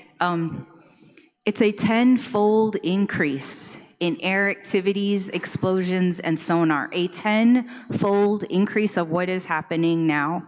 And, you know, while there are reports, that's part of the greenwashing about the MIT, is they say that they funded a lot of research for us to understand the species diversity and population, the migration and movement patterns of our species in the Marianas in order for them to understand how they're impacting these species with their activities. Unfortunately, what's not clear is the outcomes of the take, the amount of animals that they're able to kill, harass, harm, cause auditory issues for. That is not transparent. And so while we have access to some of the data for some of the research that's been funded by the Department of War to carry out the MIT, what is not transparent to us is the take, the outcome of the take. And then also, while there is a baseline for some of this data of marine mammals and other species, there is no baseline data for deep sea species. And so it is impossible for us to qualify an environmental impact statement when there's no baseline data on deep sea species in the Marianas Trench especially. And those are just two things I wanted to address in your questions to the panelists. Thank you so much. Yeah, thank you. I know we're getting off topic. I know this is about the bill, but you know, I just couldn't help myself to, you know, what can we do now, because it's getting very the issues urgent, are compounding. The threats are compounding. The loss and the destruction is compounding, absolutely. And you're also right, Senator. There is an attack on the NEPA process right now. And the NEPA process is one of the only ways we as a colony can engage as stakeholders and exercise agency over the decisions over the federal actions in our island, but that's being taken away. So comment periods, we don't have a voting rep in Congress, we can't vote for the president, but comment periods through the NEPA process are one of the ways we've actually been able to impact the decisions that are being made. And if that process is under attack, we are in serious jeopardy. So that really underscores the importance of this legislation and, again, the need for all of the members of this body to support it. Sizos Masi. Thank you. Just one more question. This is for Elsa. So I know you're from Belgium, right? So European Union, I know they're very, you know, I guess I would say ecologically friendly, I guess. And there's been, or maybe in some parts, but, you know, I guess when we talk about trying to stop this huge thing, I mean, it's all about banding together, I feel, with like-minds allies, right, who can help assist in any way. And so I know there was eco-friendly alternatives. There was some push for lowering the demand for mining in general through use of eco-friendly alternatives.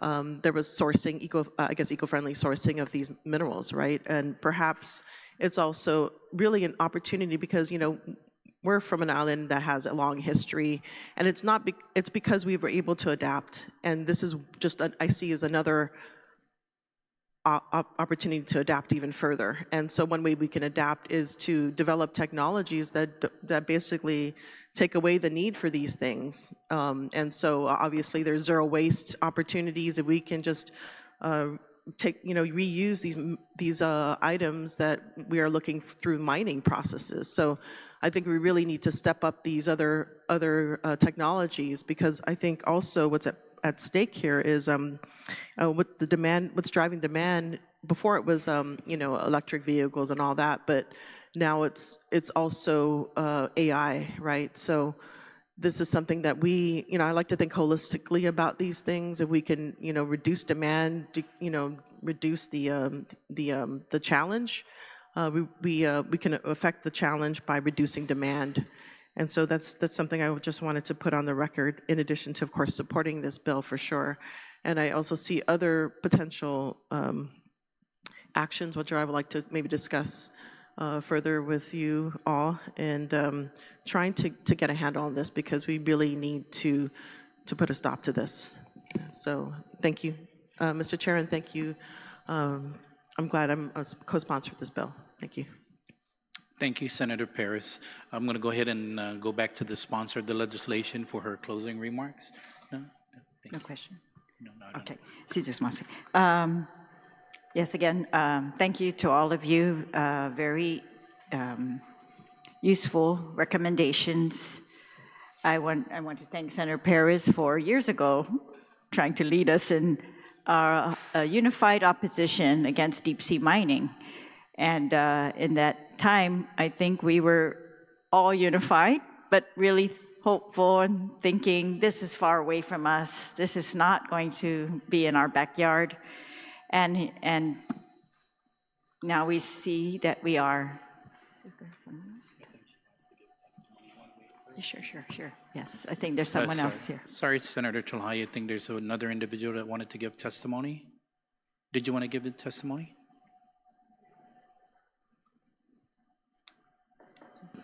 Yeah, just state your name for the record, and then you can proceed with your testimony. Okay. Bryn Leon Guerrero. Oh, okay. So I may start. Okay. Buenas and Hafa Day, honorable senators. My name is Bryn Leon Guerrero, and I am an undergraduate student at the University of Guam, Bachelor of Social Work program. I'm writing on behalf of the Social Work Student Alliance in support of Bill 253-38 for the prohibition and deterrence of seabed mining in Guam waters and the surrounding sea. Deep sea mining has become popular as proponents argue it is an efficient and necessary way to obtain the materials needed to produce green energy technology. But damaging our ocean ecosystem in the name of green energy seems counterintuitive. Deep sea mining has the potential to cause more harm than good. To begin with, there is insufficient scientific data on the long-term effects of deep sea mining, including a lack of comprehensive analyses of environmental, ecological, and economic impacts. Lessons from island nations, such as Papua New Guinea, which have experience with deep sea mining in their waters, demonstrate that they have incurred large debt from the fallout of these projects. Another reason this bill should be supported is that over the last few months, we, as a community, were not given a say on whether the people of Guam would be open to deep sea mining in our waters, let alone ask for our views. If this bill does not pass and deep sea mining becomes legal, the federal government and companies they contract will be profiting from the destruction of our waters. The real issue with deep sea mining is that it has the potential to cause irreversible damage to the oceanic environment through pollution, disturbance of marine organisms, and a lack of safety protocols and guidelines for deep sea mining activities that extract minerals and rare earth elements for profit. For years, the planet has been going through drastic shifts in nature due to global warming and climate change. By venturing into the ocean to obtain these valuable minerals and elements, without knowing the true consequence of such actions, we risk severely damaging and possibly destroying the delicate balance that remains intact in this marine ecosystem. We cannot pretend that we will not be impacted by the loss or contamination of the ocean and marine food chains. The ocean is part of who we are, our way of living, and how we survive. The main purpose of deep-sea mining is to secure materials for renewable energy technology and expand military power. This will come at the highest cost to us, the health of the ocean and the health of our people. We cannot risk this. Our cultural beliefs are rooted in reciprocity. The ocean takes care of us, and we must take care of the ocean. To conclude, Bill 253-38 opposes deep-sea mining and will serve as a preventive measure to protect Guam from companies that plan to dock on the island and establish site locations for mining operations. Deep-sea mining pollutes the marine ecosystem and environment. Lacks universal safety protocols and guidelines, risks food insecurity, and has a high probability of incurring significant debt and irreversible loss to our island communities. With this said, we support the passing of Bill 253-38. Undangkalu nasizoos maasi to everyone here today for your time and for allowing us to provide testimony in support of Bill 253-38. Thank you very much. Thank you, ma'am, for your testimony this morning. I'll go ahead and again recognize the author of the legislation for her closing remarks. Thank you, ma'am. Jesus Masi, again, thank you to the Social Work Student Alliance at UOG, to both of you. And again, you know, so we thought it was far away when we passed the resolution years ago. We thought we tried to pass we passed a resolution, I believe unanimously, regarding the MIT as well, saying that those stressors, the permits that were being allowed under the MIT area for take, as they call it, take is impacts or strikes or sonar. It's to the mammals, to the species, was like in the thousands. And so we had that all listed out in our resolution. And amazingly, yeah, it's amazing to see, what did you say, a tenfold increase in what they are proposing to do in the area and to take in the area. So this is really, really concerning. And I want to thank all the agencies for the work that they're doing. I think it's really critical. This is where I have my hope. It's, of course, the legislature is going to do our thing, but really look at all of you doing all of your individual or agency things or organization different things. And this is really the strength of our community. And we have to be more creative, I think, than we have ever been, because they are coming faster than they have ever come against our resources.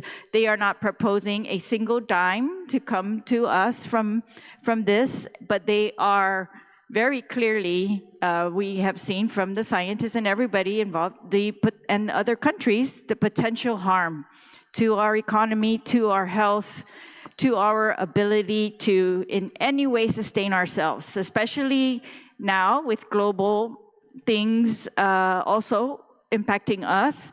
We have to look to sustain ourselves if we need to. And I think that's so imperative. So that's why I'm so grateful for all the different ways, for the meetings that BOEM has with our agencies and our governor, for our congressman's work, for our community's protests when BOEM's coming, so that we're out there showing that there is a community that you are impacting. I think they really need to see that. And if they can't see that in front of their eyes, show the whole world. We just have to show the whole world in every way possible that there is a community of people, indigenous people, and other people who will be directly impacted by this. We do not want to stand for it, and we are united. And I think we have to keep that as the message. We are united. There is no room for calling anybody any names. We have to stand united, and we can't criticize anybody's efforts in doing this. We have to allow all kinds of efforts in doing this. So that's why I'm a little hopeful, I'm going to say, because we have a very smart and very strong community, and the comments that have come out of the agencies have been very strong. The comments that have come out of the University of Guam, University of Hawaii, CNMI, all of our organizations that do this nonprofit work by volunteers. That's incredible to me. And so I too hope we are going to get unified support on this, that we can make it much better with the recommendations that have been made, much stronger, that we are going to continue, Senator Carlotta, to look across 2 other countries and see anything, as I said, be creative as possible, and let's try it, because this is irreparable. As Dr. Elsa says, it's so clear, irreparable harm, and in the most critical ways. So again, despite what we have said so far, they came back within days and doubled the area, made it closer to us. They have 10 times the impact of these training and testing, the detonations, the solar use, so all of this in the same waters that we're talking about for deep sea mining. We are looking at fishermen who are stressed because they cannot provide like they used to be able to provide for their families. We are trying to put restrictions on our close shores, to try to increase stocks of fish while we've got all of this stuff going on in our waters. And I think that's so unfair. And please, let's just all work together. Thank you so much for coming here. I think it's very important. Let's let our voices be heard. Sizus Masi, I'm very, very grateful. Thank you, Mr. Chair. Thank you, Senator Terlaje, for your closing remarks. The committee will continue to work with the author of the legislation so that we can get the committee report together and get this onto our next session agenda. But thank you all for being here this morning on testimony on bill number 253-38. And what we're going to do is go ahead and proceed to the next bill, 244-38 COR. So if any of you are here to testify on bill 244, you can please just remain behind. Otherwise, I'm going to go ahead and call the author to do her opening remarks. But thank you all for being here again.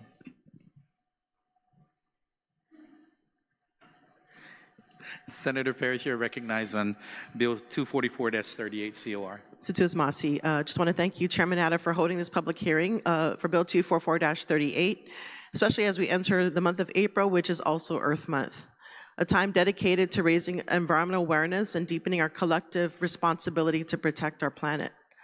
Earth Month is not simply symbolic, it is a global call to action. Each year, communities, leaders, and environmental advocates come together to advance sustainable development, reduce our carbon footprint, and confront the accelerating impacts of climate change. These impacts are no longer distant or theoretical. They are unfolding, including with deep sea mining, affecting ecosystems, livelihoods, and the future of all forms of life. The origins of Earth Month remind us that the environmental consciousness is often born from crisis. In 1962, Rachel Carson's book, Silent Spring, exposed the harmful effects of pollution on ecosystems and public health, transforming public awareness. A lot of it was due to pesticides, DDT. In 1969, a devastating oil spill in Santa Barbara, California, further catalyzed this action. These events inspired a movement that led to the first Earth Day in 1970 and eventually expanded into what we now observe as Earth Month. By 1990, this movement had grown into a global effort involving millions of people across more than 100 countries. This history matters because it shows us that change is possible when awareness is matched with action. For Guahan, the responsibility is immediate and deeply rooted in who we are. Our relationship to land is cultural, historical, and ancestral. The land holds our stories, sustains our communities, and connects us across generations. At the same time, we are facing increasing pressure. As outlined in the bill, rapid development, urbanization, and military expansion have placed immense strain on Guam's limited land resources, contributing to environmental degradation and the loss of culturally significant sites. Bill 244-38 responds to this moment by establishing a framework for conservation easements. For the public, a conservation easement is a voluntary, legally binding agreement between a landowner and a qualified government agency or nonprofit organization. And through this agreement, a landowner agrees to limit certain uses of their property in order to protect its ecological, cultural value while retaining land ownership. These agreements are flexible. They are tailored to the land and to the landowner. They may include provisions for environmental restoration, cultural preservation, public access, and compatible uses, which may include ecotourism and education. They are also enduring. Conservation easements provide long-term protection for the land that might otherwise be vulnerable to incompatible development while offering incentives such as property tax abatements. While Guahan has existing conservation tools, they are often limited in duration, scope, or eligibility. The bill introduces a more flexible perpetual option that expands opportunities for landowners to participate in conservation. This measure is rooted in stewardship. It recognizes that landowners are not separate from conservation efforts, but central to them. It affirms that protecting our land can happen alongside ownership, livelihood, and community use. So as we observe Earth Month, this bill asks us to move beyond awareness and toward action grounded in our responsibility to care for the land and each other. And I look forward to the testimony on this bill. Situs Masi. Thank you, Senator Perez. We'll go ahead and start with Director Muña for your testimony.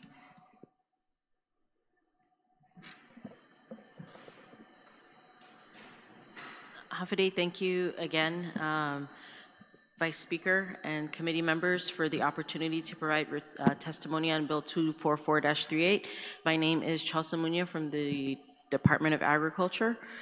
The Guam Department of Agriculture, inclusive of the Division of Aquatic and Wildlife Resources and the Forestry and Soil Resources Division, respectfully submits this testimony in support of Bill 244-38 with recommended amendments to strengthen implementation and assure alignment with Guam's broader conservation framework.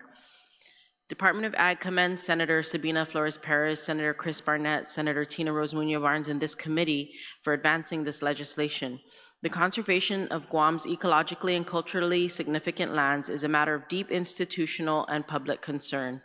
The bill accurately recognizes that the ongoing measures or pressures of rapid development, urbanization, and the military expansion have placed extraordinary stress on our island's limited land resource, threatening native limestone forests, wetlands, coastal habitats, and watersheds critical to our drinking water and sites of irreplaceable cultural, historical, and ecosystem value. Department of Ag supports the establishment of a flexible, voluntary conservation easement framework for Guam. Conservation easements are widely utilized across the United States as an effective, landowner-friendly tool that allows private individuals to protect their land in perpetuity while retaining title and access to compatible uses. This framework, once enacted, can serve as a vital complement to mechanisms such as the Guam Forest System Plan, adopted in 2022, and also plays a critical role in supporting the forthcoming Guam Habitat Conservation Plan, which will establish an HCP reserve network. Under the HCP, permanent conservation easements or free title agreements will be obtained and actively managed to protect endangered species and their habitats while simultaneously removing blockages for construction and economic development in a more efficient permitting process. By creating a clear legal framework for perpetual conservation easements, this bill provides the exact mechanism needed to secure and manage long-term conservation lands. During review, Department of Ag had identified technical and policy concerns with the bill as currently drafted that we believe must be addressed to ensure the legislation is legally sound, operationally workable, and fully aligned with Guam's existing conservation framework. These concerns are drawn from Ag's internal review with comments and recommendations provided by Forestry and DAR. Our recommended amendments are offered in a constructive spirit to strengthen the bill's effectiveness. We respectfully request or draw the legislature's attention to a critical coordination gap in the bill, its relationship to the Guam Forest Legacy Act and the Guam Forest System Plan. The Guam Forest Legacy Act mandated the development of a forest system plan adopted in March 2022, which functions as the authoritative inventory of lands designated for conservation. Section 63504K of that act specifically envisions procedures for identifying government or privately owned lands for inclusion in the forest system in accordance with USDA Forest Service program criteria. The Forest System Plan further provides under proposals for collaboration and future additions to the forest system that AG may seek arrangements with willing private landowners, including through the securing of conservation easements or other applicable legal mechanisms, to include private lands in the forest system, provided such lands carry legal designations ensuring long-term protection. This bill could provide such legal designation, but as currently written, it does not address this relationship. Specifically, it does not clarify, number one, whether lands placed under conservation easement under this act will be incorporated into the forest system plan inventory, or whether a separate and potentially duplicative tracking system will be established. Number two, how Forestry Division, as the agency responsible for the forest system plan, will coordinate with the Department of Land Management in administering and tracking conservation easements established under this act. And three, whether conservation easements established under this act will qualify as legal designations sufficient to support inclusion of private lands in the forest system as contemplated by the forest system plan. AG strongly recommends that the bill be amended to explicitly address those questions. At minimum, Section 3, promulgation of regulations, should be amended to require that land management, in consultation with AG, establish a unified tracking and mapping protocol that integrates conservation easements established under this act into the Forest System Plan inventory maintained pursuant to the Guam Forest Legacy Act. This will prevent the proliferation of separate, non-communicating land conservation registries and will ensure that all conserved lands are captured in a single authoritative system of record. And the following concerns and recommendations or recommended amendments are organized by section, and they reflect AG's independent review as well as technical recommendations from ICF, which is our hired contractor we are working with in development of the Habitat Conservation Plan. The first is the bill title and act name, sections 1 and 2, to remove the, I'm just going to summarize these technical recommendations for expediency's sake, and then you all have been provided with a written document. But to revise the Uniform Conservation Easement Act to state the, as it does not identically replicate the National Conference of Commissioners on Uniform State Laws Uniform Conservation Easement Act, but rather to call it the Guam Conservation Easement Act throughout to accurately reflect the jurisdiction-specific character. To remove the word private from references to private property in Section 1 and 72101 so that the act applies to all real property, regardless of whether it's privately or publicly owned, in the case of moving Government of Guam lands into conservation easement as an option that may prove valuable in protecting certain parcels from future development or disposition, such as those that are already identified in the Forest System Plan. Recommendation 3 would be to use the term, the bill uses the term specific when referencing the government, agency, or nonprofit organization that may hold conservation easement. We recommend changing that to qualified so that you would have qualified Government of Guam entities to clarify that not all agencies are eligible holders consistent with Guam's governmental structure. The fourth recommendation is with regard to definitions for terms such as conservation easement, to remove the phrase "where consistent with conservation," just as it's redundant and can create potential ambiguity. To clarify third-party rights of enforcement. This one gets a little bit more complex. The current definition is unclear regarding the hierarchy of enforcement rights and who may properly hold them. In a standard conservation easement framework, the first party is the landowner, also known as the grantor. The second party is the easement holder with primary enforcement rights. And the third party is typically a permitting or regulatory agency. And this bill should be revised to clarify that, number one, the easement holder itself has primary enforcement rights, and number two, that the third-party enforcement rights may be granted to local government entities or other agencies that issued a permit requiring establishment of the conservation easement, and that third-party enforcement rights may not be conferred upon the holder itself. That gets kind of convoluted a little bit, and I apologize to whoever has to transcribe all of this because I'm deviating from the written statement. And I've been there, I've done it, so I know how much of a headache that can be. But Basically, it's saying that the third party would be the one granting the permit to get the easement, so that the party that has the easement, let's say it's Department of Agriculture, we're responsible for already enforcing the protections under that easement, like the qualified use, any habitat violations or conservation violations. So we cannot also be the third party that has authority to enforce under that specific permit. In the case that Department of Ag doesn't have the capacity or the funds to enforce, there's always a separate entity, and that'll be clarified even in court, so that we're not trying to double enforce something that we already can't enforce, but that there's a third party that issues the permit. And it could be another government agency, like Coastal Zone Management as an example, or it could be a federal agency like U.S. Fish and Wildlife Service under their acts, or Forest Services. So that's that, sorry. And then missing definitions that should be amended to add are the definition for real property, cross-referencing that definition with 21 GCA Chapter 1, subsection 1104, and a definition of conservation values encompassing the natural resources, native ecosystems, critical habitat, surface water, groundwater resources, and historic, archaeological, scenic, and cultural resources identified in the bill's purpose section. So this would provide a consistent reference term for use throughout the Act as conservation values.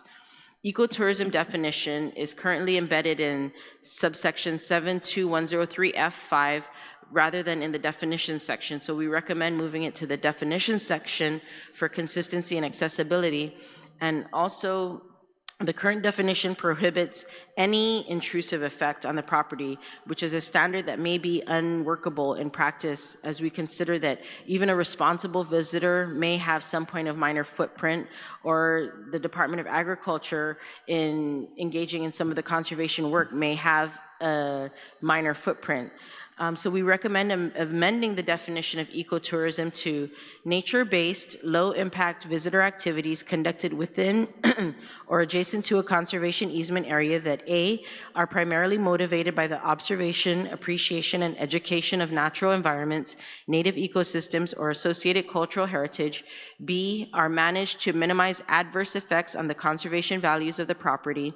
C, generate economic benefit that support the conservation purposes of the easement and the well-being of the local community. And D, do not result in subdivision, construction, or any use otherwise prohibited by the easement instrument. This will also restrict any exploitative intent of an entity that may say, oh, we're engaging in ecotourism, when it's not really ecotourism, so that they can participate in any tax abatements or any other benefits of putting their land in a conservation easement, when that's not the true exhibition of or demonstration of the work or that they're engaging in. C, or it's not C, another recommendation is recordation requirement. 72103 should be amended to explicitly require that easements are recorded with Department of Land Management.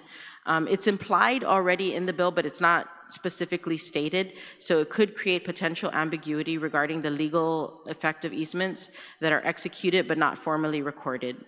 Mandatory identification of conservation values. So the instrument creating a conservation easement should be required to explicitly identify the conservation values being protected. This requirement, added as a new subsection 72103F1 with subsequent provisions numbered, will strengthen enforceability by establishing a clear baseline against which future compliance can be assessed. Inspection frequency. The bill requires the instrument to specify inspection frequency, but does not set a minimum standard. So we're recommending at least 1 year, one annual inspection per year. Scope of prohibited uses. The list of uses inconsistent with easement purposes in subsection 72103F2 should be expanded to include commercial, agricultural, industrial, and infrastructure development alongside currently listed residential, industrial, and extractive uses such as mining, grading, and soil excavation. This ensures comprehensive coverage and prevents gaps that could be exploited to permit incompatible activities. Affirmative obligations language. The phrase restoration of real property to a healthy state in subsection 72103F3 is subjective and difficult to enforce. So we recommend replacing this phrase with maintenance or restoration of property's conservation values and amending ongoing maintenance to ongoing management, which better reflects the active stewardship obligations that conservation easements require. Judicial actions and modification of easements. So AG has significant concern regarding 72104B, which grants broad judicial authority to modify or terminate conservation easements based on changed conditions. And this can be problematic for easements established as mitigation requirements under habitat conservation plans, environmental impact authorizations, or other regulatory permits. So placing modification authority with the courts without meaningful scientific review risks inadvertently undercutting the conservation and regulatory purposes for which this easement was created. So we recommend amending the following protections. Number one, modification or termination of easements established as a condition of regulatory permit or license shall only occur through condemnation and must not result in violations of those permit conditions. Number two, such modification or termination shall require replacement of the conservation values at an alternative location and approval from the permitting agency. And number three, any endowment associated with the terminated easement shall be transferred to support any replacement easement area. This bill should also address non-substantive modifications that do not require full judicial review, such as administrative corrections or substitution of a qualified successor holder. I swear I'm almost done. A missing section, transfer of conservation easements and encumbered properties. So the bill needs to address two important scenarios that commonly arise in easement administration. Transfer of the easement itself when a holder is dissolved or unable to continue. And number two, transfer of ownership of the underlying property while the easement remains in force. We recommend a new section on transfer holding be added, providing that conservation easements may be transferred to a substitute qualified holder to be recorded with DLM, with the substitute holder assuming all obligations, including those arising from any permit that is required for the easement. And B, a grantor may transfer ownership of property subject to conservation easement, provided the easement terms and conditions are incorporated into the deed or transfer instrument, and the holder and any third-party enforcement right holders receive at least 60 days prior notice. Internal consistency and legal review. The validity section, subsection 72105, currently numbered, but with some of, when adding in the other about transfer would become 72106, lists conditions under which an easement is valid, even if it lacks certain common law characteristics. So we noted that subsection 72105A, which states that an easement is valid even if it's not appurtenant to an interest in real property, may be in conflict with 72103A, which characterizes that conservation easement as an interest in real property. So I had to look it up, but appurtenant means like adjacent or alongside with. This, because we have to sound smart sometimes. This apparent inconsistency should be reviewed by legal counsel to provide enactment to ensure provisions are aligned. And then the public access provision, just to summarize, we do want to grant the public access, but they don't necessarily need access to all conservation areas, especially if it's a delicate ecosystem or habitat. So we recommend that the provision be revised to make clear that public access, where provided, must be consistent with and not detrimental to the conservation values being protected, and that the instrument creating the easement must explicitly address whether and under what conditions public access is permitted.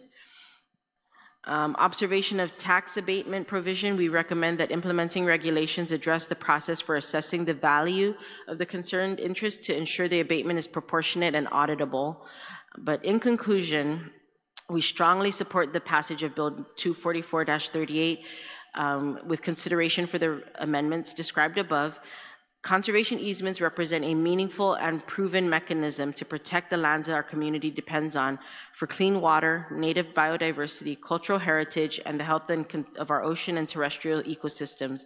And this legislation will give landowners a powerful new tool to be stewards of Guam's natural and cultural legacy for generations to come. And we stand ready to collaborate with the legislature, DLM, the BSP, and all relevant stakeholders in the promulgation of implementing regulations and administering of this program.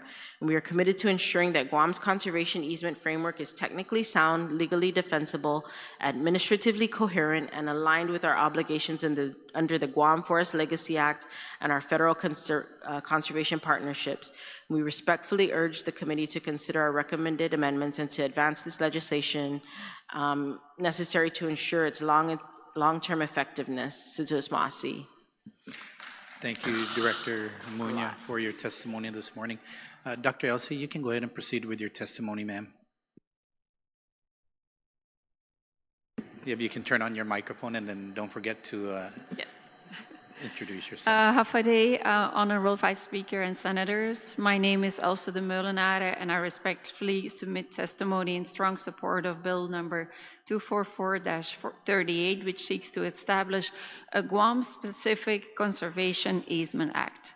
I'm the Associate Director for Natural Resources at the University of Guam Center for Island Sustainability.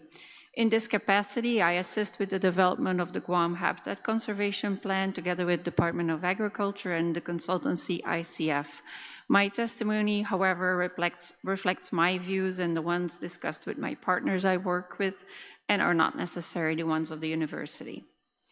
This bill represents an important and timely step towards protecting Guam's limited and increasingly threatened natural and cultural resources.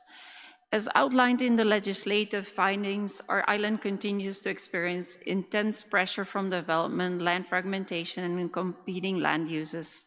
At the same time, we are witnessing ongoing losses of native habitats, degradation of watersheds, and threats to endangered species and culturally significant landscapes. Conservation easements are a proven, flexible, and voluntary tool that allow landowners to protect their land in perpetuity while retaining ownership. This approach is especially appropriate for Guam, where land is deeply tied to identity, family, and cultural continuity. By empowering landowners rather than displacing them, this bill aligns conservation with community values. I strongly support the intent and structure of this bill. In particular, I commend the emphasis on voluntary participation and landowner flexibility, the inclusion of both ecological and cultural conservation values, the allowance for compatible economic uses such as ecotourism, and the recognition of partnerships with qualified nonprofit organizations and agencies. At the same time, I respectfully recommend several amendments to strengthen the bill clarity, implementation, and long-term effectiveness. First, clarify allowable and restrictive uses. Section 72103F3 currently lists broad restrictions, including agriculture and infrastructure, which may unintentionally exclude sustainable or traditional practices that often eligible for conservation easements in other jurisdictions. I recommend clarifying that only incompatible or intensive forms of these uses are restricted, while allowing traditional agroforestry and cultural land use, low-impact agriculture aligned with conservation goals, and restoration and stewardship activities. Then second, strengthen management and stewardship requirements. While the bill requires monitoring, it would benefit from requiring a baseline documentation report and management plan for that easement. This ensures a clear definition of conservation values at the time of establishment, accountability over time, and guidance for landowners and holders. Third, provide clear standards for qualified holders. The definition of an eligible nonprofit organization should include minimum standards such as demonstrated conservation experience, long-term stewardship capacity, and financial and organizational stability. This helps ensure that easements are effectively monitored and enforced in perpetuity. Fourth, revisit property tax abatement structure. Section 72107 provides the full property tax abatement. While this is a strong incentive, I recommend establishing clear criteria of tiers based on conservation value or level of restriction, and ensuring coordination with the Department of Revenue and Taxation to avoid unintended fiscal impacts. Fifth, clarify third-party enforcement provisions. This bill allows for third-party enforcement but could better define roles and responsibilities, conditions under which enforcement is triggered, and coordination among agencies and holders. This will reduce ambiguity and potential conflicts. Currently, the bill, as I mentioned, allows third-party enforcement rights broadly, including agencies that issue permits. To avoid confusion and better reflect standard practice, the first party should remain the landowner. The second party could be the conservation easement holder, who must have primary enforcement rights. Then the third party enforcement could be the actual independent third parties, not agencies issuing permits unless explicitly intended. This ensures that the conservation easement holder retains clear authority to enforce the easement, while third parties can only enforce the limited, clear, defined situations. This change will reduce ambiguity and reflect disputes over enforcement authority. 6, address long-term funding for monitoring. Conservation easements require perpetual oversight. I recommend including language that encourages or requires stewardship endowments or funding mechanisms, and ensure holders have resources to conduct annual monitoring and enforcement. And then 7, strengthen provisions on modification or termination. While section 72104 includes important safeguards, additional clarity is needed to ensure that conservation values are fully replaced if easements tied to permits are modified, decisions are transparent and science-based, and public interest is clearly defined and documented. 8, clarify recording procedures for conservation easements. While the bill requires conservation easements to be recorded, it would benefit from clearer guidance on the mechanism on how they will be recorded. I recommend specifying how and where easements are recorded within the Guam Department of Land Management, required documentation, for instance, maps, baseline documents, management plans, and procedures to ensure records remain accessible and updated over time. It may be beneficial to have a process for transferring between easement holders as well. And then lastly, add the connection to the Forest System Plan and the Guam HCP to ensure that this bill can support these efforts through the Forest System Plan and the future Habitat Conservation Reserve Network, which aims to protect habitat in perpetuity. In closing, Bill number 244-38 is a forward-thinking and much-needed policy tool for Guam. With thoughtful refinements, it can become a cornerstone of our island's conservation strategy, protecting ecosystems, supporting landowners, and preserving our cultural heritage for future generations. Sisus Ma'asi for the opportunity to provide testimony and for your leadership in advancing conservation solutions for Guam. Thank you, Dr. Elsie, for your testimony this morning on this bill as well. I'll go ahead and recognize Ms. Moneca for your testimony. Good morning, Vice Speaker Ada, Senator Perez, the author of the bill, and Senator Terlaje and Senator Barnett. Thank you for the opportunity to testify on Bill 244-38. But before I begin my testimony, I've been asked by some of our supporters watching the hearing right now that the live feed has gone out about 3 times on YouTube, specifically during closing remarks by Senator Terlaje and the introduction of this bill by Senator Perez. So I've been asked to respectfully relay that to you so that when the upload is added to the legislative channel, that maybe those can be made sure to be included. And also I've been asked by another supporter, this is in regards to committee reports of this committee, that the full transcripts of comments be included and not just summaries in committee report. So those are 2 requests coming from our supporters that I've been asked to relay this morning. I'm Moneca Flores. I'm with PROHIBITING, and we are in support of this bill. For generations, our people have understood that our lands and species are deeply connected, and we feel that this bill reflects our values as Chamorro people to be the stewards of our land, especially considering that military lands, which our island is comprised of, up to 30% of our island is military lands, have been,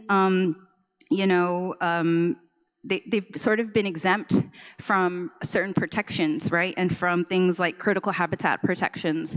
And so we appreciate this measure because we see it as really a framework for community stewardship. Oftentimes our folks see government encroachment, as a problem, different from federal encroachment, where we've seen many examples of where land has been taken for protections and that are federally occupied. A lot of that is thrown out of the window when there's a military or federal project that is the priority. And so we see this as it's totally separate from that. For instance, even protections in the ocean can easily be taken by the federal government to be occupied by the military to hide nuclear submarines. And so we are very critical of any proposal that increases government authority or protections. However, we see this as something completely different. We see this as something that allows our community to work with the agencies, with nonprofit organizations, and something that's very community-based stewardship. And so we see this Guam conservation easement as something very different from a federal protection measure. One of the things, we can think about some of the examples, right, where this would have been beneficial.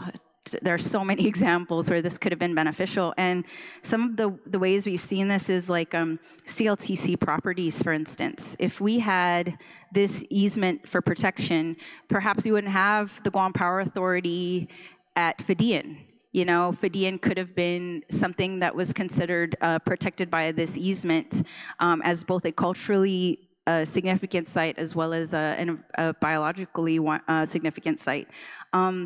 So definitely want to encourage the inclusion of CLTC lands, all Chamorro Land Trust lands, as a part of this measure. Another one is the solar farm bill that just passed last year. There were a lot of endangered species that were identified on the Gulf course, including the Marianas moorhen, the 8-spot butterfly, and several other species. If this protection was applied to that landscape, we probably wouldn't see a solar farm being constructed there. Something that we also think about is our private developments, such as the Vista Del Mar development that's supposed to take place near Tanguisan. Tanguisan is a very well-known culturally significant site, as well as a site for endangered tree snails. Again, the 8-spot butterfly, sea turtle nesting, many other species are found in Tanguisan, as well as sacred evidence of the lives of our ancestors. And so we've actually been trying to establish that area. We've been interested in establishing it as a cultural landscape to try to protect it. And so we see this as something that would support that. And finally, something to maybe just encourage to add is a stronger definition of culturally valuable, culturally sensitive sites. We appreciate, the focus on natural resources, and of course, making it clear that natural resources are very much cultural resources as well. But if we could just include a stronger definition to include what that might mean, sites that are recognized by our community members, sites that we know hold, artifacts or burials or any of the species that are considered also cultural resources as well. Other than that, we thank the author and the co-sponsors for introducing this bill. It is a difficult thing when our sometimes community members they're very defensive when it comes to more government oversight over private property. But we really need to see this as a partnership and how it aligns with our values of Chamorro people to protect and defend the things that we hold most sacred. Sizos Masi.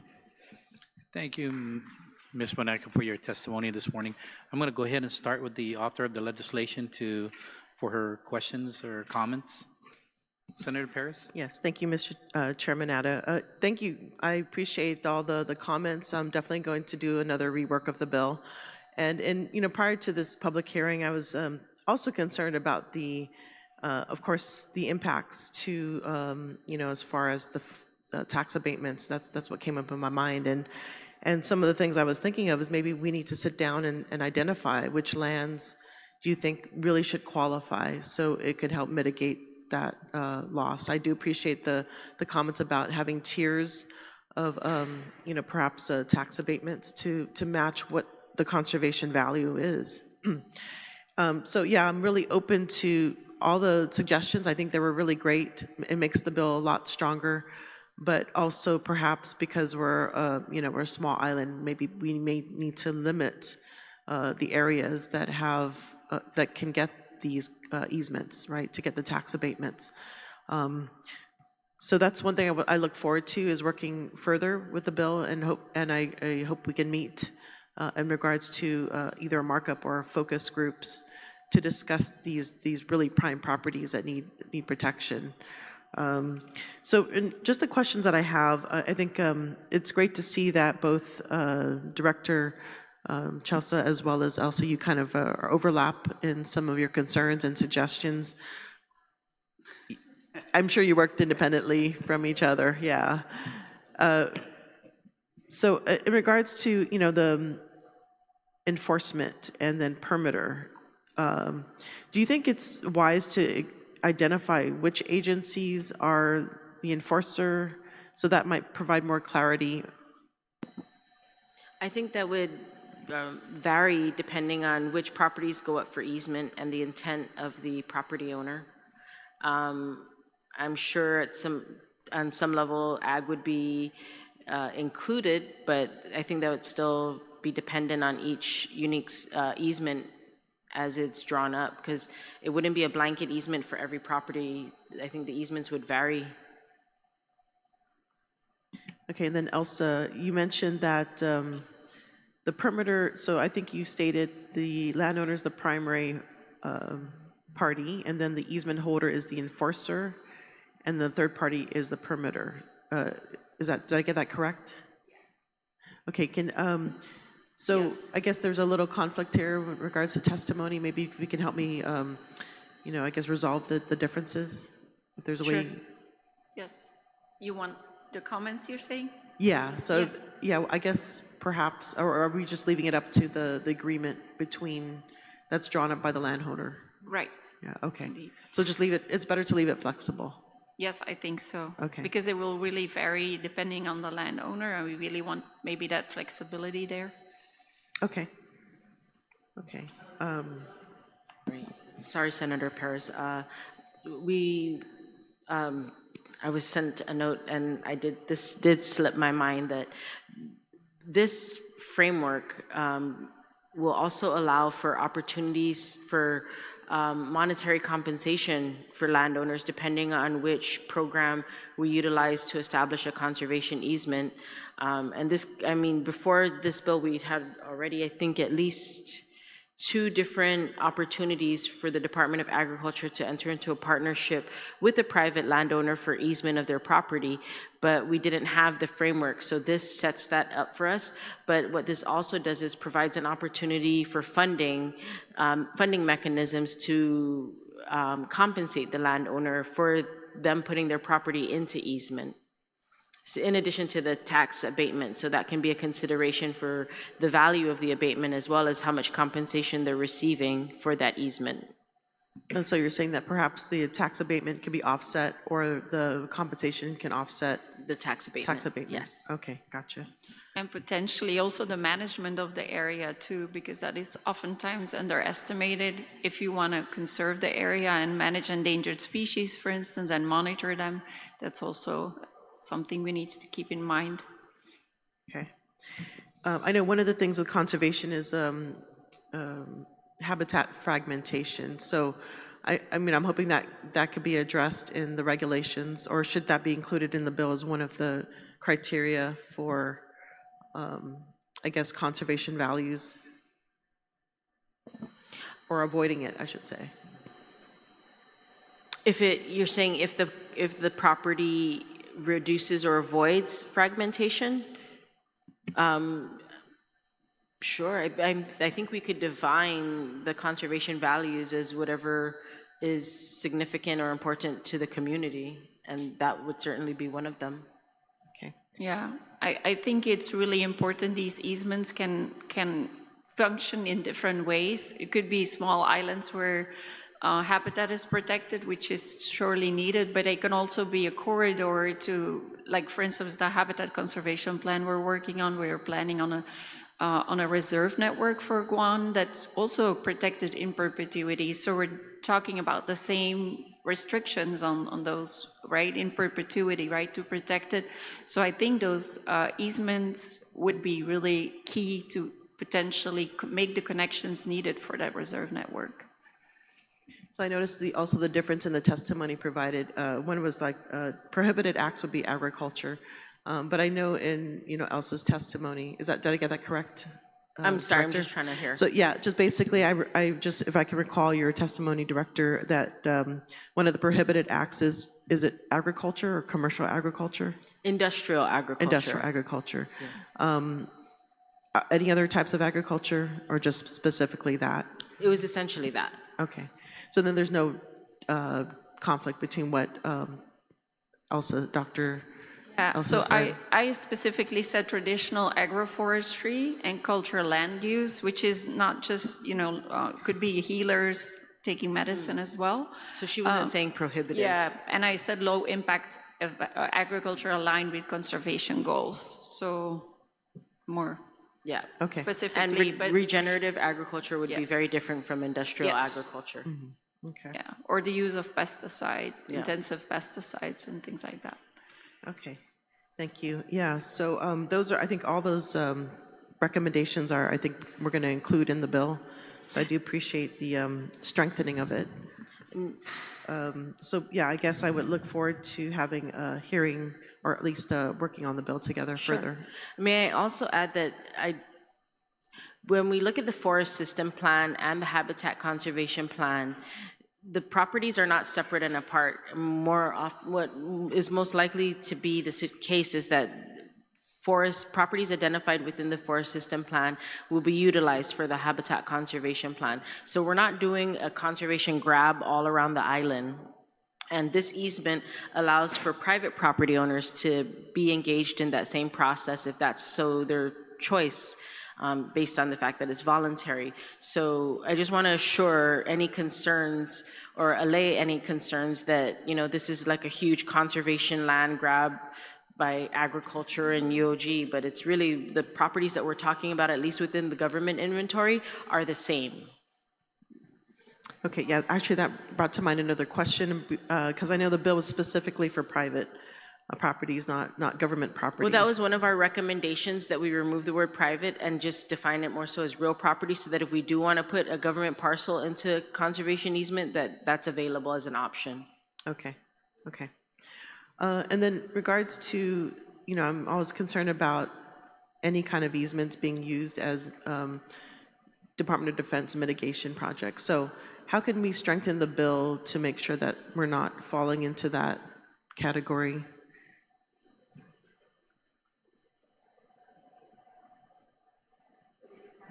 Maybe because it's non-federal, like just add that. Yeah. Yeah, that's so what Christine Farron and Patrick Keeler are both saying, that it would be a separate agreement altogether if it was a federal mitigation or DOD, and that would be on their part, I don't think a private landowner can, that's a complex question. I don't know if a private landowner can utilize their private property as mitigation for a federal action or DOD action. Yeah, unless they were somehow compensated by DOD for that. But then that would be under the scrutiny of the permitting body to review if that was the intention. Yeah, because I do recall when they had the boosters, right, for the missiles, they were asking landowners to sell their land or be compensated for potential debris falling.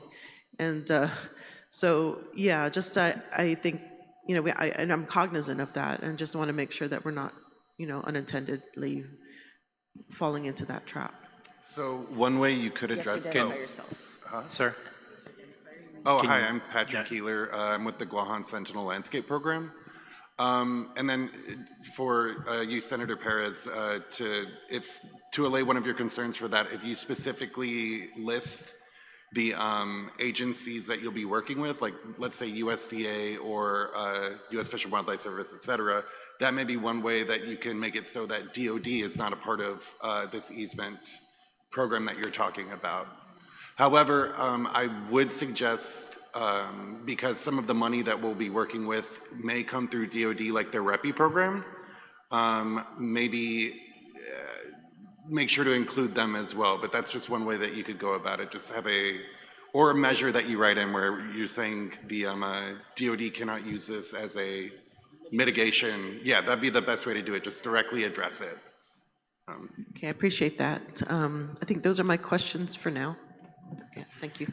Thank you, Senator Perez. Senator Terlaje, you're recognized, ma'am. Yes, Masi. Along those lines, I wanted to ask, so when it says holder means a local government entity empowered to hold an interest in real property under this chapter, and you said to add the word qualified in there, so a qualified local government entity, who are we talking about exactly? Department of Ag's name's not in here. It says Just entities within the government of Guam that are qualified to hold property. Not all government of Guam agencies hold property or manage real property. But what other agencies would do this? Like would be interested in holding a conservation easement? I guess I'm trying to understand. There's concern that in the past there have been properties that have been moved from, let's say, agricultural use to like properties gifted to GovGuam. They've been used for, or they were intended to be used for agriculture, but then instead were used for GPA or GWA or non-intended purposes. So this would make it specific for the qualified, quote unquote, but I mean also true, but that it would be the agencies that are in charge of or have the jurisdiction of the intended use. Yeah, so that's what they're trying to avoid with that, I believe, yeah? So land that's already been designated in the forest plan as good for conservation easements might be owned by other agencies. Is that what you mean? No, properties within the forest system plan, we worked with Department of Land Management to determine administrative ownership and authority. So I think the properties within the forest system plan are specifically, as already designated, DPR, Department of Ag, and a couple of parcels from CLTC. Right. So would do you envision You should still come up with you. I'm sorry, Senator. Go ahead. Oh. No, I was suggesting to Christine to come up if she has something.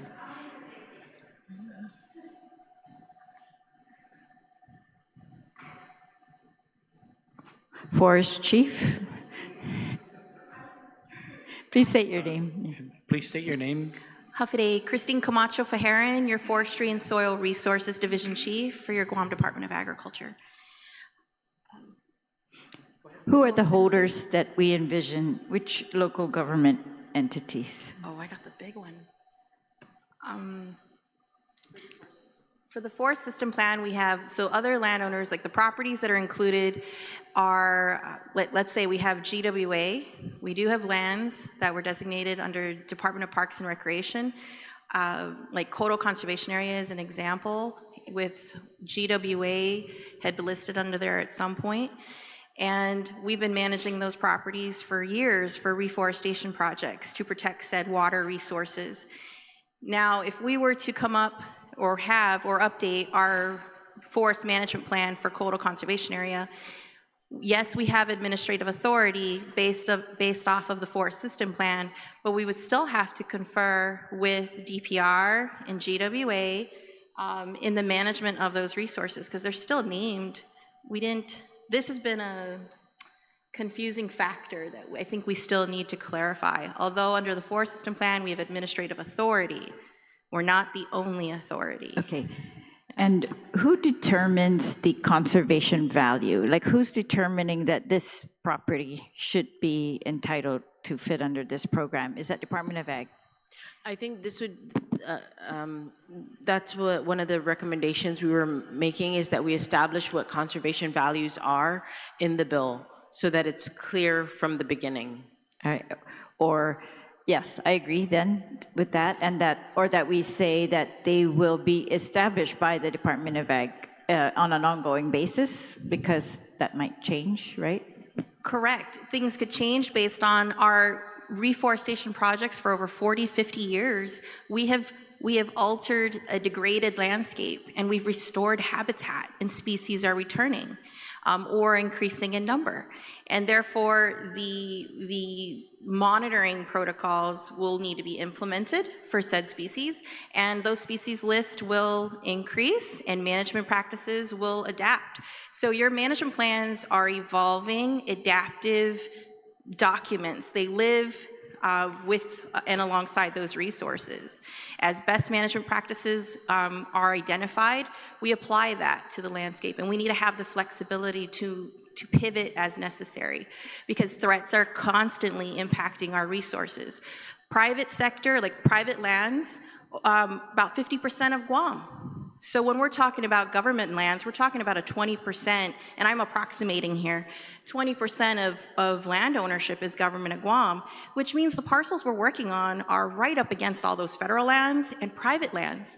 So the easements are the absolute essential buffers that we need to be able to protect the people's work, the government of Guam's work, which is for all of us. And those private landowners provide that potential expansion of stewardship.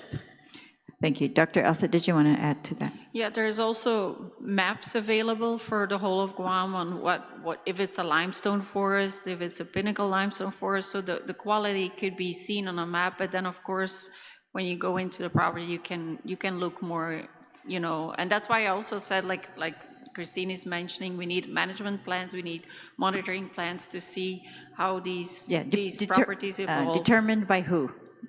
I mean, the maps they're already available. Maybe, yeah, but I think determined by who is probably what they recommended. Yes. No, I mean, like you said, management plans and all of those determined by who? Even the plans, not just the locations.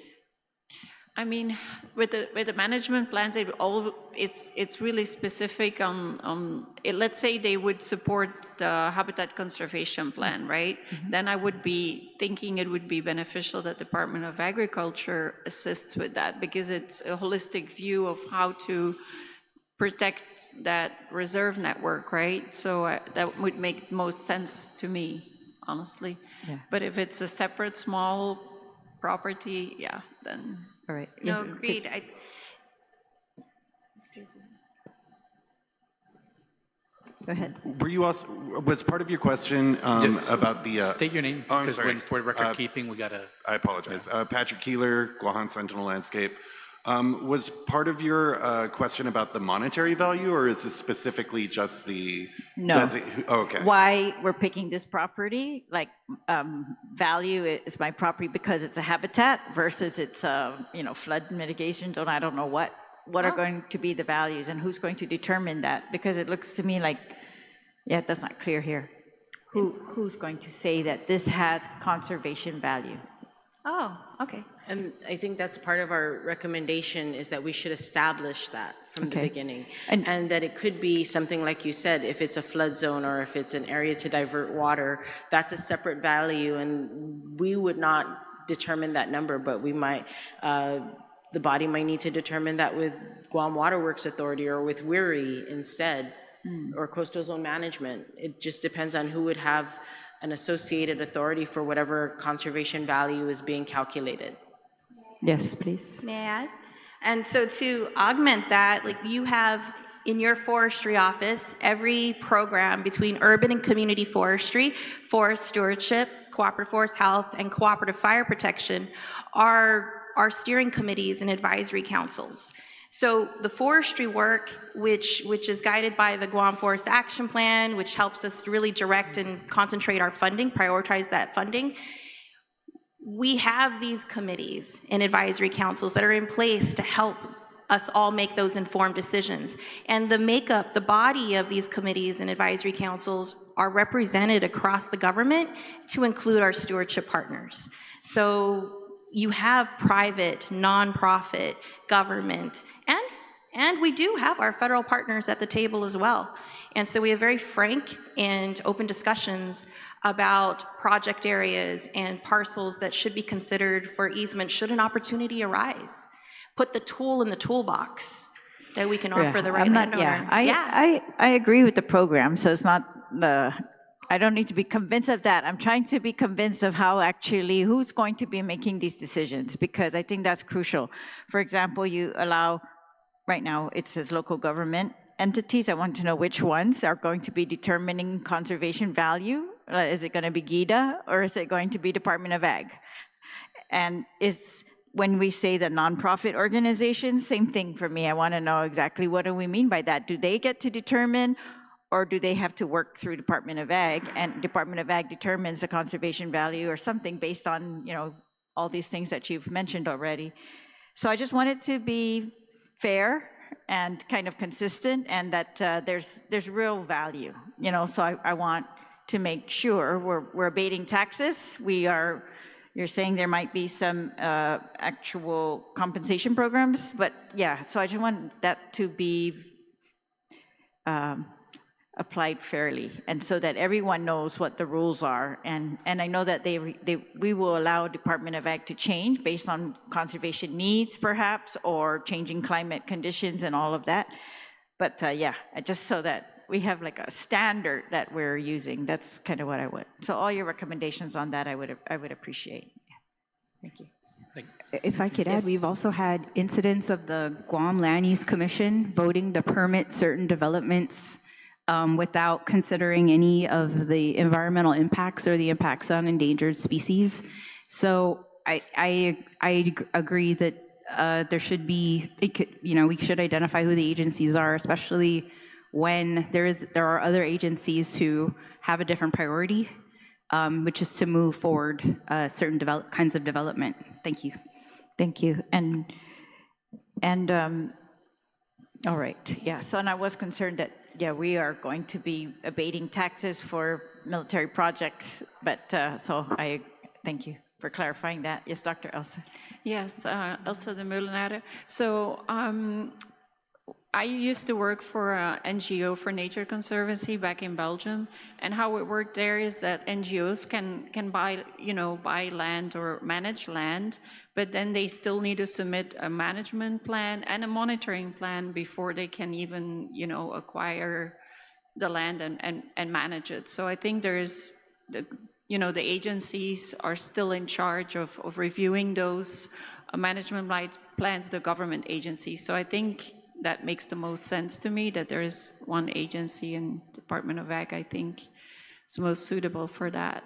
And any other parties that want to be involved can still work through them. Yeah. Yeah. Thank you. And I think that's a great idea, Monica, because it's true that GLUC says those are just suggestions. They're not really enforcement tools. But so I think it would be incumbent on Department of Ag to get to these property owners in advance and try to create these easements way in advance of them having their hearings, because otherwise, no way. All right, Situs Masi, thank you very much for all your testimony and your work on this. Thank you, Senator Terlaje. Senator Barnett. Sidusmasi, Mr. Chair, and thank you to the panel and to my two colleagues to my right. So I feel so informed now, and all of the great questions and concerns I think were asked. Chelsea, thank you for your suggestions to amend the bill, all 4,000 of them. No, I can appreciate it because, you know, in its simplest form, to me, this bill represents such a great opportunity to incentivize stewardship, to incentivize conservation, and just, I think it's very visionary, and I want to commend Senator Perez for this effort. I want to thank her for allowing me to be a co-sponsor, and I really hope that we get buy-in from the rest of the members of the body, because just envisioning what this could be, I'm in absolute support of it. Green corridors, I think it also could go a long way towards increasing and improving our food security. And so absolutely stand in support of the bill. And Chelsea, I want to just thank you for your very thorough, hard, diligent work and all the suggestions. Total team effort. Right, thank you very much. And Christine as well, just for your work over the years. And I also wanted to just recognize Deputy Glenn Takai, who was in the building, because an old friend, man, a farmer, tried and true. And so it's good to see him, and congratulations on your appointment, sir.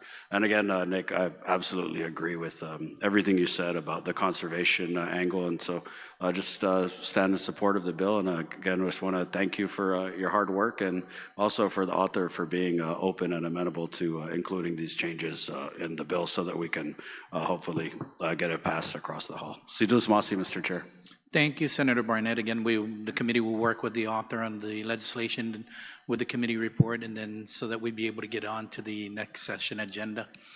This will conclude today's public hearing, and the committee will continue to accept written statements on today's hearing within 7 days from today, which will be mailed to my office on the second floor of the Guam Congress Building at 163 Chalang Santo Papua Naganya. And you may also send your statements to us at Vice Speaker Tony Yata at the Guam Legislature.gov. Thank you all for your participation this morning. And this public hearing is adjourned, and the time now is 11:20 a.m. Thank you so very much. Have a wonderful day, and happy Easter to everyone.